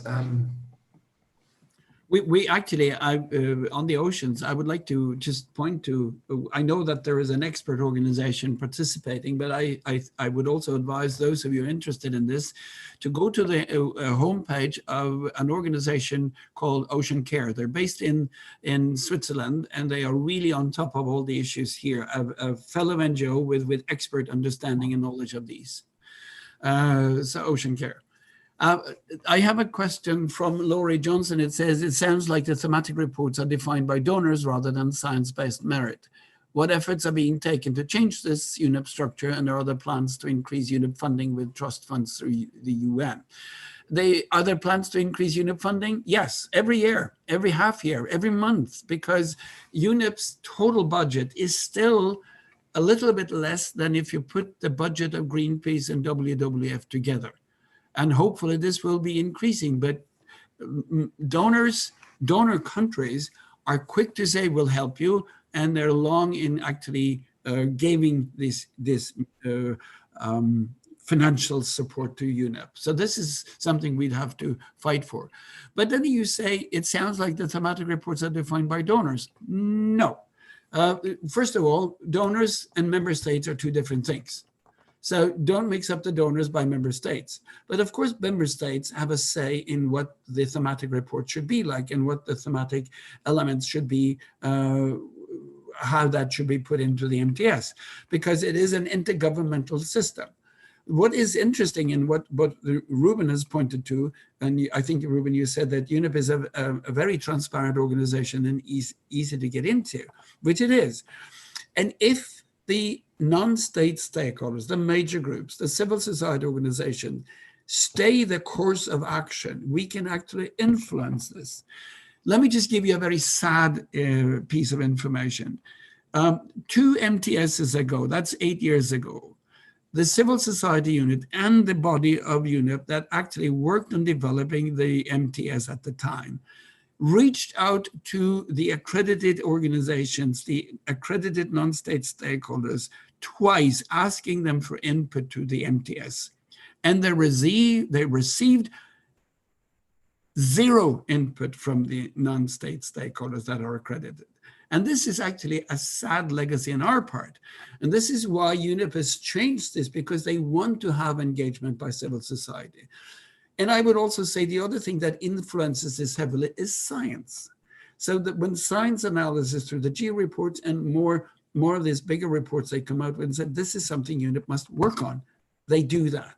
And once they have a program of action, a program of ideas up there, they will go and say, what donor can fund this? So it's not donors deciding the topics, but it's the topics decided what UNEP is trying to get money from and from which donor. It's the other way around. Gustav and Ruben, there's a question that came in by email, actually two questions. Let me just quick go to them. The first is, what role should major groups, NGOs play in monitoring the management of funds at national level programs while implementing UNEA resolutions? You want to go first, Ruben, or what? I read it again. What role should major groups, NGOs play in monitoring the management of funds at national level programs while implementing UNEA resolutions? Okay, I can answer that in a couple of ways. First, the General Accounting Office under the Government of Canada initiated 3 years ago a very interesting program where they wanted to take all the SDGs and the environmental commitment by the Government of Canada and see how they actually implemented that in relation to money and how they spent their money in multilateral organizations working on the SDGs and the environment. The report actually was presented at the HLPF relating to the SDGs a couple of years ago, but lots of governments' accounting offices thought this was a great idea. So this is something that the accounting offices around the world is now developing as an initiative. And when you have a government office, which is, at least in my country, hugely independent and very critical of how government spends its money, want to go into also and look at the money spent by the government on environmental issues, it's a way to actually control and see if this money is being used. And this is, again, something that non-state stakeholders are good at doing when we push for policy.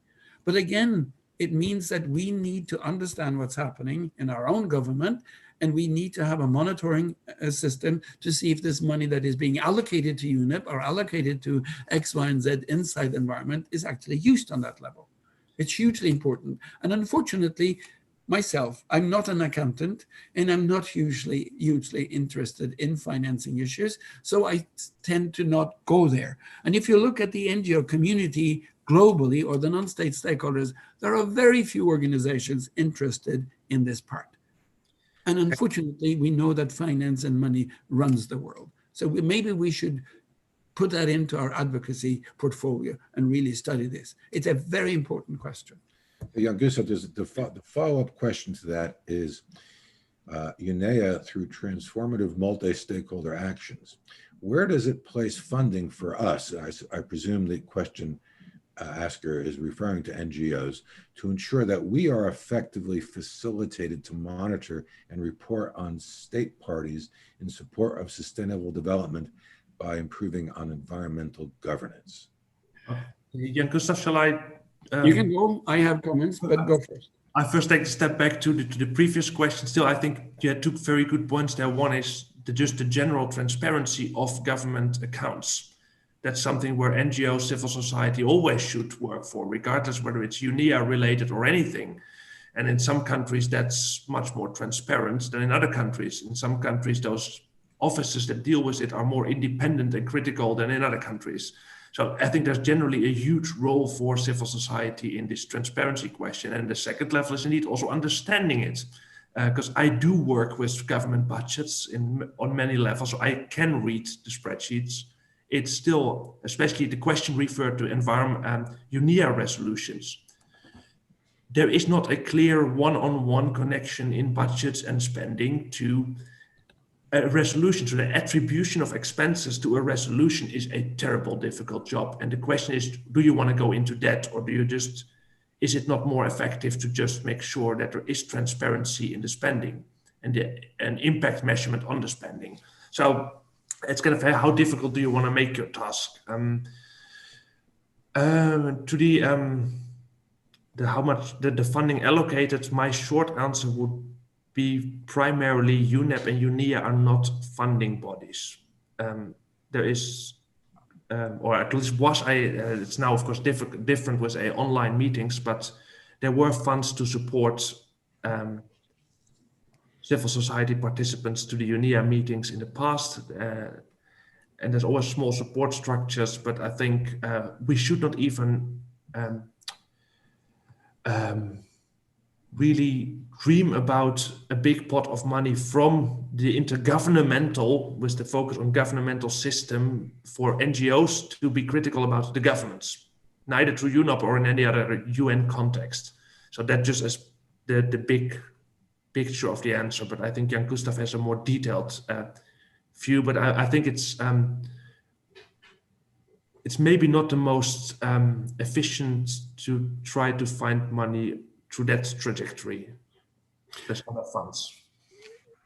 No, I mean, getting funds to travel, which is what you're asking for, and getting funds to stay and be active at UNEA is a difficult process. It's correct that Ruben says that the civil society unit, we'll come back to that in a little while, does get a small part of money to help facilitate the major groups work into the UNEAs, as well as facilitating other organizations from the regions.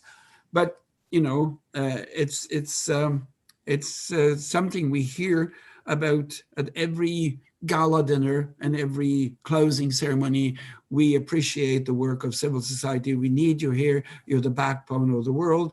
And when it comes, and when push comes to shove and money is distributed, it's pocket money that's given to civil society. So, there's a two-pronged approach here. One is to push for larger parts of money going to UNEP on a general basis, because this is something that UNEP needs. And then, of course, asking each donor government or every government to earmark money for civil society participation. I'm using civil society deliberate because if you talk about major groups or non-state stakeholders, you will definitely confuse parliamentarians and people in government, because they're so used to talking about civil society in a less focused way than we are. But you can do this, and I mean, we've done this. I know this is done in Western Europe quite successfully. We've done this in my country. I've been pushing my government to set aside a growing financial portfolio for participation in multilateral organizations, like UNEP, like WHO, etc. And there is response, not big, but there is response. And, it's meticulous and slow work, but it is showing results. And we know that the impact of non-state stakeholders and civil society at some of these meetings have made a difference in that. One of my favorite stories when I talk about sustainable development issues and policy is the fact that going back to the Rio conference in 1992, the Commission on Sustainable Development would not have seen light of day had it not been for the enormous push by all the NGOs present there. Non-governmental organizations were called at the time. And, the UN leadership recognizes that every time you talk to them. If you read something from Maurice Strong, who wrote reports about this from 1992, he recognizes the invaluable help of civil society. So, looking at what we're doing, we should have more money, but we don't. You get project money, we don't get enough, but push for it.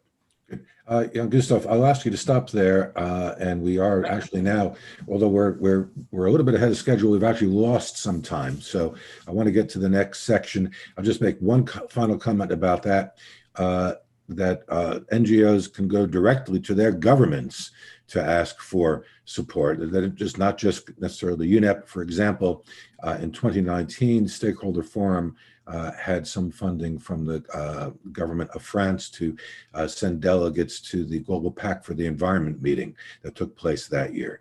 So I would say, don't just depend on UNEP, but approach your governments directly. Gustav, a final word? Yeah, I want a word because there are a couple of questions here on the marine plastic pollution. But just to say, we're running late now, yeah, so be quick. This was UNEP and the delegates, most delegates hope that last time, the last UNEA, UNEA 4, that there will be a considerable decision made on the marine plastic pollution. It didn't happen because the Americans at the time, under Mr. Trump, was negative to the whole thing. This is coming back up again, and it's most probably coming back up again in next year, on the 2022 and the 3 days, because there's more time. So be adamant about the marine plastics pollution issue. It is in the works, but it's not going to be dealt with, I think, in this short 2-day event that we have in February. Thank you. Thank you, Jan-Gustav. Thank you both for your contributions there.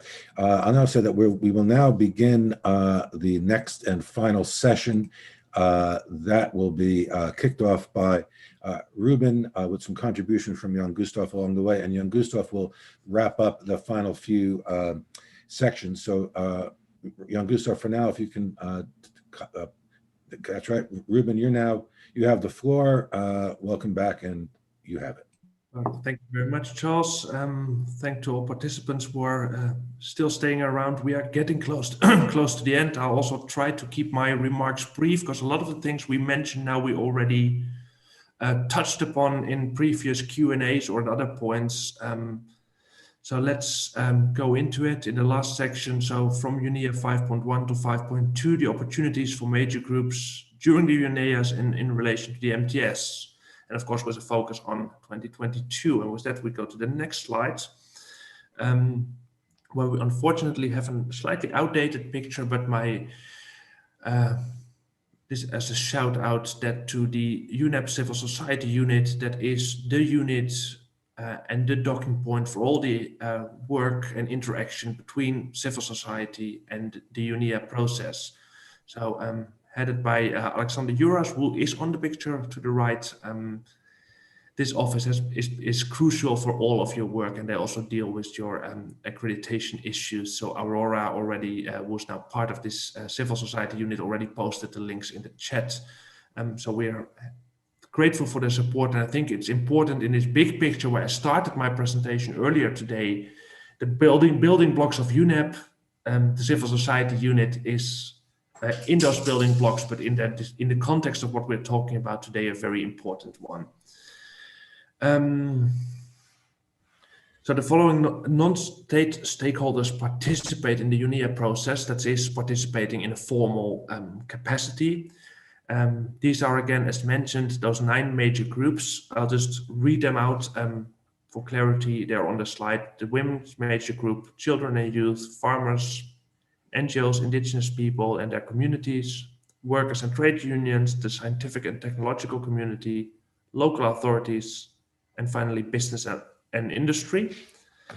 And while these 9 also come from the 1992 Rio conference and are also applied, for example, in New York, where there's a slightly different configuration, beefing it up to 17 at the moment. At UNEP, there is, in addition to those 9, 6 representatives from the 6 UNEP regions. So it's a 9+6 formal civil society structure or major group structure in the UNEA process. Of course, through various channels, there's many other groups involved in it. But let's stick to this for a moment, because we come to our last poll, as far as I can oversee our polling, that is on our next slide. And that's the question, just for our own curiosity as well. Are you a member, or you and / your organization a member of one of those 9 major groups? And if so, which one? Because as you also will note, when you go to UNEAs or have been there, or the groups are not very equally in their size and scope. And I can also make the remark here, they're also not equal in their approach to the UNEA thing, or in their way of campaigning, their way of coordinating with their constituencies. So it's a very diverse group of, well, the 9 major groups, it's not that they're all uniform. There's already a clear trend here, which in my view, quickly scanning the incoming results of the poll, is not at all surprising. The NGO group is always the strongest represented, is anyway the biggest one.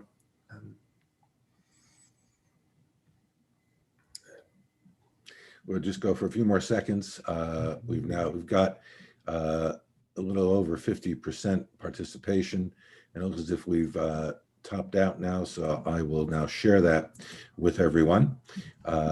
As Ruben is saying, non-governmental organizations, 57%. And of course, as this webinar was geared directly to our NGO accredited bodies and others, there's no surprise there. We don't see any farmers or workers and trade unions. So I suspect they're all out working today. And that's why they're not participating. They're helping to support us in this difficult time of COVID-19. Thank you for that, Ruben. I'll now let you continue with the next slide. Exactly. And for those interested, of course, the major group division is also an interesting discussion in itself, which we will not do here, but I invite people to also consider that. The point for here is the Global Major Group and Stakeholder Forum, which is the next slide. I think I have to close the poll on my screen here, otherwise I don't see my own slides. Yeah. The Global Major Group and Stakeholder Forum that will happen prior to the UNEA 5.1, 9th till 11th of February, as outlined in the overviews given by Jan Gustav already twice. It will be held prior to the open-ended meeting of the Committee of Permanent Representatives and the first session of UNEA 5.1. So it's really still in the run-up to the actual event. It will be held as an online event this year, allowing the major groups to discuss their input into this UNEA session. Here I'm already in my caveat, and we have addressed it before. If you start your input here, you're too late. So it is again a way to provide input, but this is really at the end of the process. And to exchange other issues of importance. I also find personally always the forums very good. For a point you mentioned in the first poll that we did is why to engage, because it's a very good place to interact and exchange information with other stakeholder groups. And it will have a few consultative sessions on which more later. And during 2021, in the run-up to the 5.2 UNEA session, there will be further consultative sessions, rounds. I guess there will also be request for input multiple times, online consultations, and a full-fledged GMGSF again in February 2022. Next slide, please, Charles. So these consultations that are to be held in the Global Forum tie neatly into the areas and the topics that Jan Gustav already presented in depth. So you meanwhile should be familiar with them. Of course, the UNEP medium-term strategy, which I would like to emphasize again here, this is a really important document and an important process, combined with the second one, UNEP program of work. Then the at 50 and plus 50 as two other consultative sessions. We got a nice question that we didn't answer yet on why to do it double. Maybe we can get back on that, but there's even now two consultations on it. And of course, the main messages from the major groups and other stakeholders to the UNEA itself. So the drafting, it's usually really the drafting of a few bullet points of key messages, which is an interesting process. And where also the coordinators of the respective major groups have an important role to play. So for involvement there, it's very good to really get engaged also within your major group. Next slide, please. Now here we briefly see the agenda as it stands now for the global major GMGSF. So the online Global Major Group and Stakeholder Forum will take place February 9 till 11, and this is the agenda as it stands now. All can still change a bit, of course, as is common in these processes. Quite a classic agenda in that sense. Opening remarks by Jorge Laguna Celes, the head of the Government Affairs Division in UNEP, and an update on the open-ended CPR UNEA 5.1, 5.2 by UNEP. And an interesting one, Jan Gustav also referred to it, this quite prominent role of the global children and youth in this new, in this UNEA cycle, but also in the Stockholm at 50, UNEP at 50 and Stockholm plus 50 processes. And then we'll see these time slots for the consultations along the lines outlined before, also with the names of the facilitators for these consultations mentioned. You see my colleague Jan Gustav will be back again in one of those consultations on the Stockholm Plus 50 issue.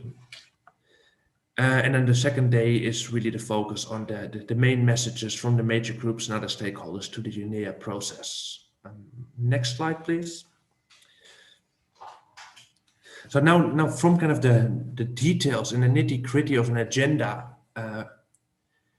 basically the main, taking it back a level up again, the very, well, it's actually quite a fundamental question. Why do we participate in intergovernmental processes? And we have here at least 4 important functions: setting the agendas.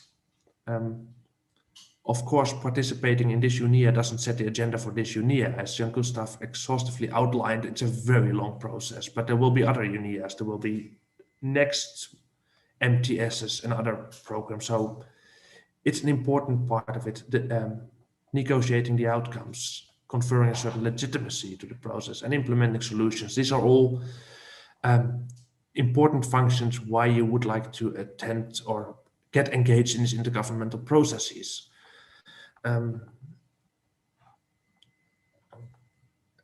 Next slide, please. Sorry. But to do this, I mean, it's one thing to say this is why we engage in an intergovernmental process like UNEA. To do it, however, is not just showing up, which in normal times is already at least an effort. You have to get to Nairobi, you have to get accredited, you have to arrange all the logistics. This year it's all online from your own desk. So that is not in the end sufficient if you want to achieve these objectives in engaging in the process. So a couple of key points, we made them before, but I really would like to kind of bring them home as also take home messages. Understand the themes. There are set themes for the meetings. Understand them and try to fit also your interests to these themes. It really makes not a lot of sense to in the meeting come up with your own theme that's not embedded. Make sure that the input is relevant to the theme, also including our criticism. It's there's a lot to be criticized, so we can do that forever, but if you want criticism to have impact, it's good to make sure that it's relevant to what's on the agenda at the moment. Make sure that new and additional themes are relevant to the main theme. That's kind of, I already basically mentioned that.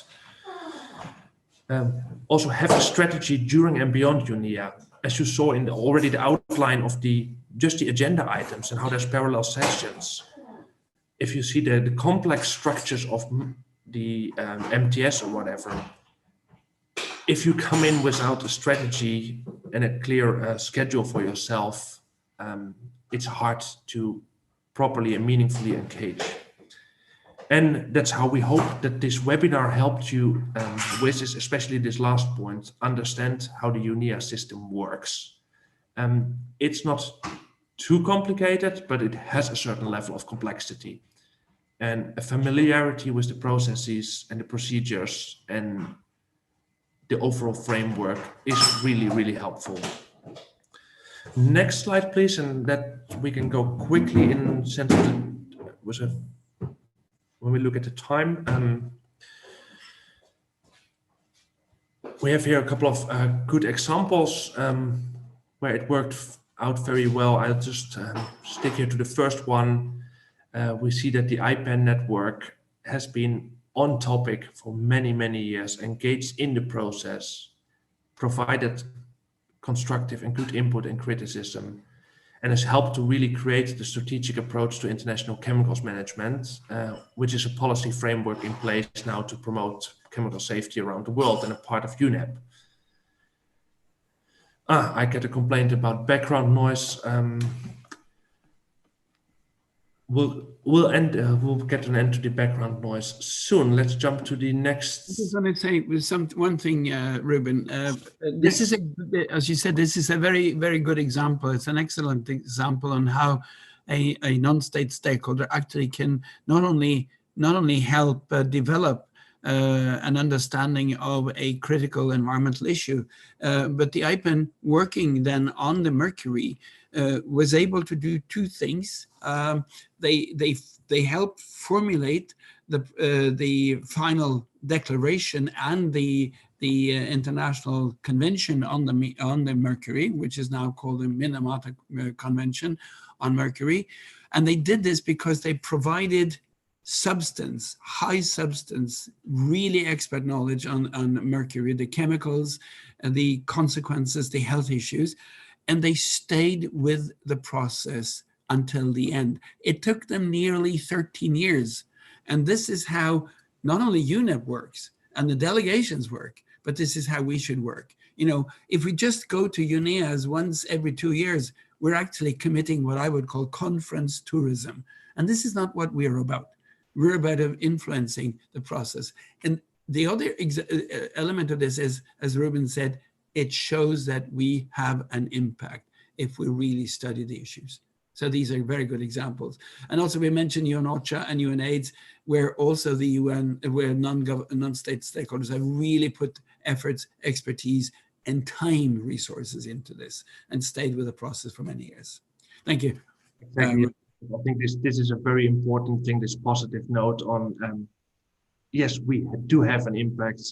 Thanks to Jack in the comments for understanding the background noises. I'm indeed combining homeschooling with giving a webinar, and that's sometimes not optimal, but that brings me actually a very nice segue to my next slide, please.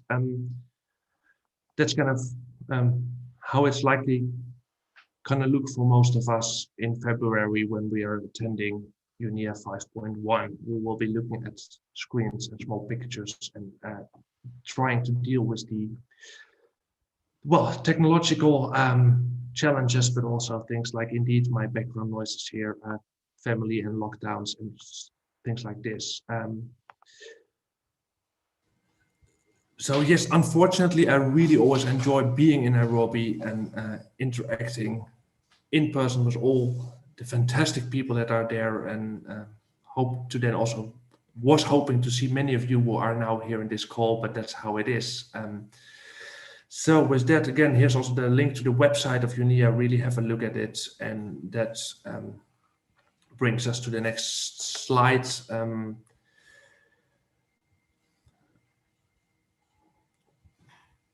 Coming back, so between UNEA 5.1 and 5.2, there will be activities. I think this is an interesting thing. It's not, again, not a one-off conference, UNEA, and then another one. There will be a plethora of activities, be it formally through UNEP and the UNEA systems, but also informally. Stakeholder Forum will certainly do a lot more, like many other NGOs, governments, and other organizations. I know the International Council for Science would be somewhere to look at. So there are many opportunities for engaging. Study the MTS. As you saw, it is a logical framework, but it's not simple, but it's important. Take a thorough look at the 21 thematic reports. Follow and influence the thematic issues. Also, many of us have good, especially in the NGO community, have a very good social media campaigning power and convening power. You can really utilize that. Yeah, and just follow the topics as they emerge. Next slide, please. And yes. Oh, apologies, I'm already at the end of my thing. I think, why don't I have any notes? But this is where I hand over to Jan Gustav for the last final wrap-up slides. Yes, I should have said something, Ruben, and my apologies. No, I was just, I was so nicely on track and happy. but please stay with us on video because we're getting close to the end and we'll want to have our wrap-up time. I will. So for the rest of the year, beginning perhaps at UNEA 5.1, we have lots of work, lots of opportunities, and I would say, an organization which is responsive and responsible for the environment. And I'd like to give you a quote from the UNEA website, which actually goes to the heart of the matter where we're discussing, because I often run into discussions where people talk about sustainable development and making that synonymous with environmental issues. And so this all gets confused. But it is the same and not the same. So let me give you this quote. Strengthening actions for nature to achieve the Sustainable Development Goals, which is the theme of UNEA 5, provides member states and stakeholders with a platform for sharing and implementing successful approaches that contribute to the achievement, and here it comes, of the environmental dimension of the 2030 Agenda and the SDGs.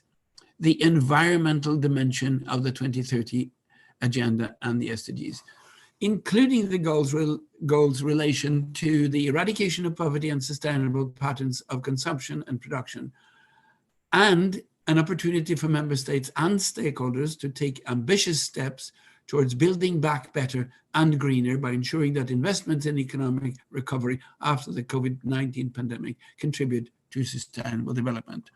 So going back and looking at what we've said, looking at the focus of UNEP, looking at how they integrate all the MTS targets and goals, etc., to the 2030 Agenda, we can say that this is an organization dealing with the environmental dimension of the world. And of course, as you will probably see when you read about the history of UNEP, UNEP has given birth to, basically speaking, a lot of the organizations in the UN that today are specializing it. As I said earlier, UNEP was the one to pick up the climate issues back in the late 70s. UNEP also pushed forward the ozone layer issue that ended up with the Montreal Protocol, and which has their own secretariat. UNEP was very strong in actually formulating the green economy issues. And UNEP promoted the green economy issue towards the 2012 Rio +20, and actually internally was slapped on the fingers by the World Bank and IMF, saying to UNEP, you shouldn't deal with the economy of finance, you should deal with the environment. And of course, this conflict of interest was picked up by civil society, in particular the youth at the Rio conference, and blown sky wide and said, look, the environment is actually the basis of any economy. So of course, this is something that UNEP is dealing with. And if you look at green economy issues that UNEP deals with, it is as interesting as I think the environmental law issue. Next slide, please.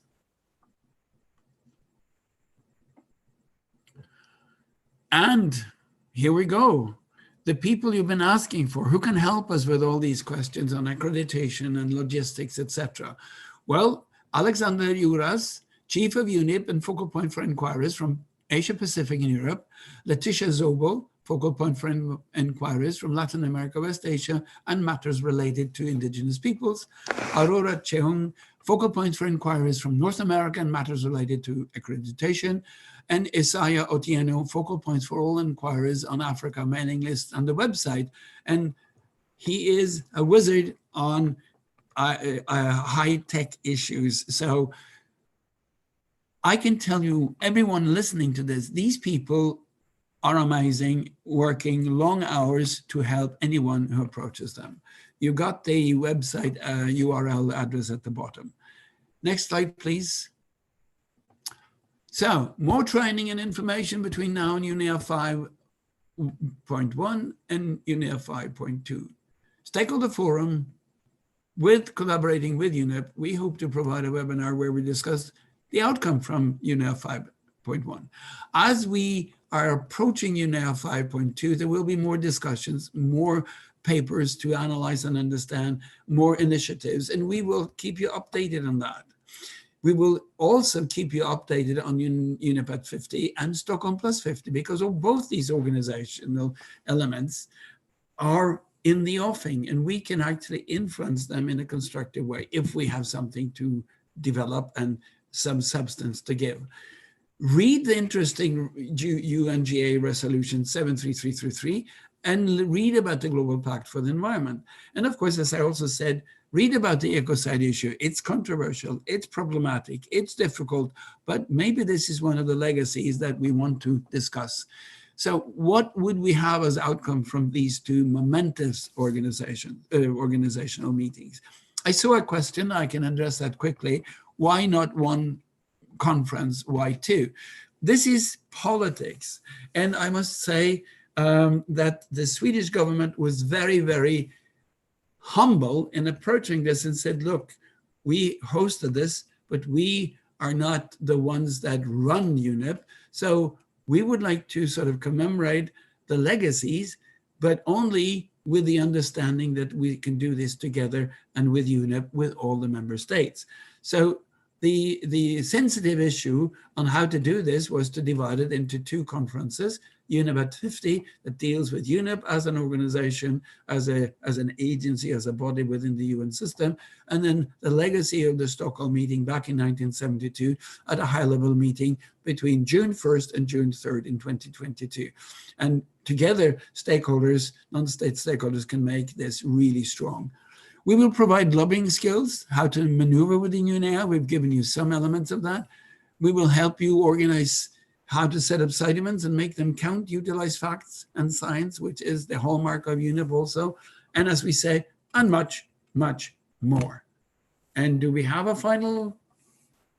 We have a question and answer. We do, and your timing is perfect. We have 10 minutes left, so we will certainly wrap up sharply at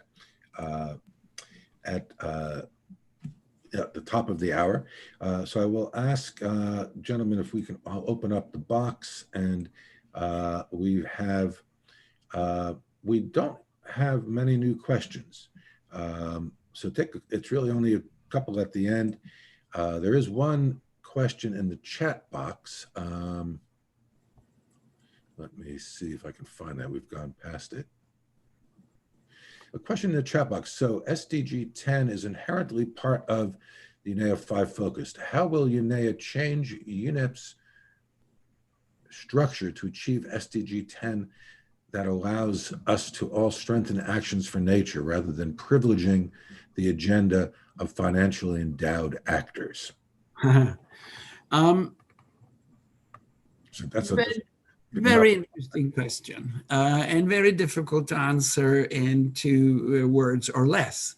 But I'll give it a try. You're touching into a very, very, very sensitive issue because countries, a certain number of countries have not advanced as far in environmental understanding as I would like to see it. And when people are confronted with things they don't really understand, they usually say no. We don't want it. And of course, there are also political reasons for not bringing the elements into an open discussion. The nature-based solutions issue was thought back in when was it? I think it was beginning in 2018, nature-based solutions to become the overarching theme for this UNEA 5. So the theme you have now is a compromise theme. We also was hoping back in 2019 that 2020 was going to be the super year for nature because so many new conferences on environmental issues would be starting. We've referred to 2 very important ones, the Ocean Conference and the Aichi CBD goals. Both of these were postponed until this year. So in some ways, this is the super year for nature, but it's still not nature-based solutions. It is a compromise text. This is where the engagement of non-state stakeholders could come in and push harder, push both harder at whom, push the environment ministries that are sending delegations to UNEA to say, we need to discuss this before you go because we have a say. We're in the field, we live these situations, and you guys are at the Capitol and you're sitting in nice offices and you don't really understand the environmental plight. But in order for you to get that information across, you need to be active at home as well. And then UNEP has organized what they call RCMs, the regional consultation meetings, where regional meetings are held among non-state stakeholders, where these particular issues can be brought up. And unfortunately, because I'm following this meticulously, we didn't see any discussion on how to push for the overarching theme by non-state stakeholders during these 2.5 years. So you asked me how to do it, and I said, well, push, but be active, not 2 weeks before UNEA, but 365 days before UNEA, or maybe 2 times 365 days, or actually like IPEN, stay the course for 13 years and be successful in getting a convention. That's how we change things. Yes, it's hard. Yes, it's difficult, but it is possible.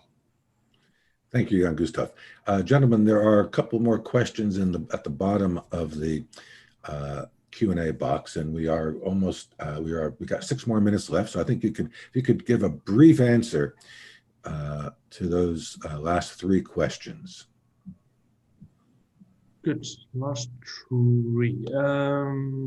That's how are the GMGSF recommendations taken into account by the OECPR or UNEA? Good question. Again, I think I might be a bit more skeptical than Gustav in my observations there.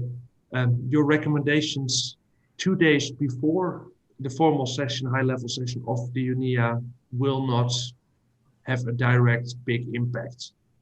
Repeating the recommendations, fine-tuning them, strengthening them over and over again will over time lead to very good impacts. But I can say one thing, which again is part of the legacy of UNEP, or the Stockholm Conference going back to 1972. Everything which is officially stated by non-state stakeholders is actually minuted. So, and we saw that also during CSD. We also have an end note. The 9 major groups have a possibility to take up the GMGSF and say, well, this time the major groups present at the UNEP, are entirely in disagreement with what you're doing because you failed to do X, Y, Z. You get that opportunity, and the countries may take notice of that. But as we've emphasized now throughout this process, if you want something to be recognized officially, you need to start the preparations, 2 years earlier. It is meticulous, long work. And this is not particular to the non-governmental organizations, non-state stakeholders. The governments do the same. They prepare 2 years in advance of a UNEA. So why should we not do that? Because we're dedicated. And as I keep saying, it's difficult, it's hard, but it is possible. Gentlemen, we got time to answer one more question, or 2 very quick answers. I can give you a very quick answer on was nature-based solution a topic for Stockholm Plus 50 or also for UNEA at 50. The topics are not decided yet. This is a huge possibility for us to give them input. The Swedish government is a very transparent and receptive government, and the UNEP secretariat working on UNEP at 50 is waiting for input. So go for it. Any other answers to the questions, gentlemen? I think this was a fantastic question, a fantastic statement from Jan Gustav. Just go for it. To wrap it up, the remaining points that I see are very technical, that we might go into a rabbit hole again. I'm happy to answer them also in writing if people drop us emails, especially on the more technical ones. Can I just say, I just saw about the subprograms and habitat fragmentation referencing working animals.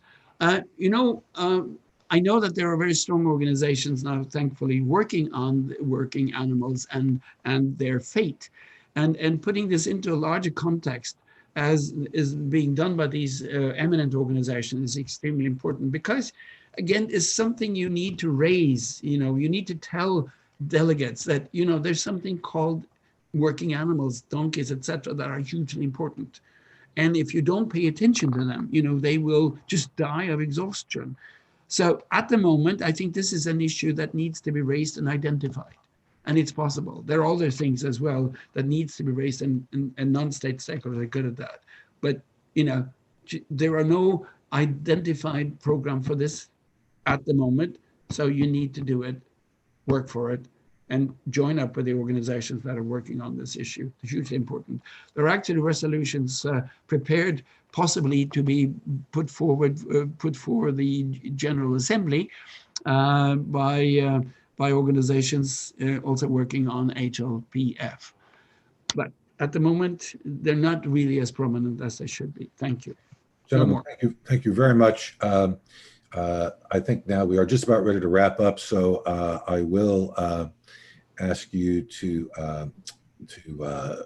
turn off your cameras and mics now. I'll just say a few closing comments, so please don't go away. Stick with us just for another moment. I would like to say that we want to thank all of you for joining us today. In particular, we want to thank the support of the Civil Society Unit at the United Nations Environment Program for their cooperation and contributions. And a huge thanks to Jan Gustav and Ruben for delivering today's rich content. As mentioned earlier, the webinar has been recorded, and that recording, by way of a link to the SF YouTube page and a copy of the presentation, will be posted on the Stakeholder Forum website later today. Finally, a short survey is going to pop up as soon as the webinar ends or when you log off. So please stick around for that, and it'll just take a couple of moments for you to complete it. I want to thank you all again. Best wishes to everyone. Stay safe and healthy, and we'll see you next time. Thank you and goodbye.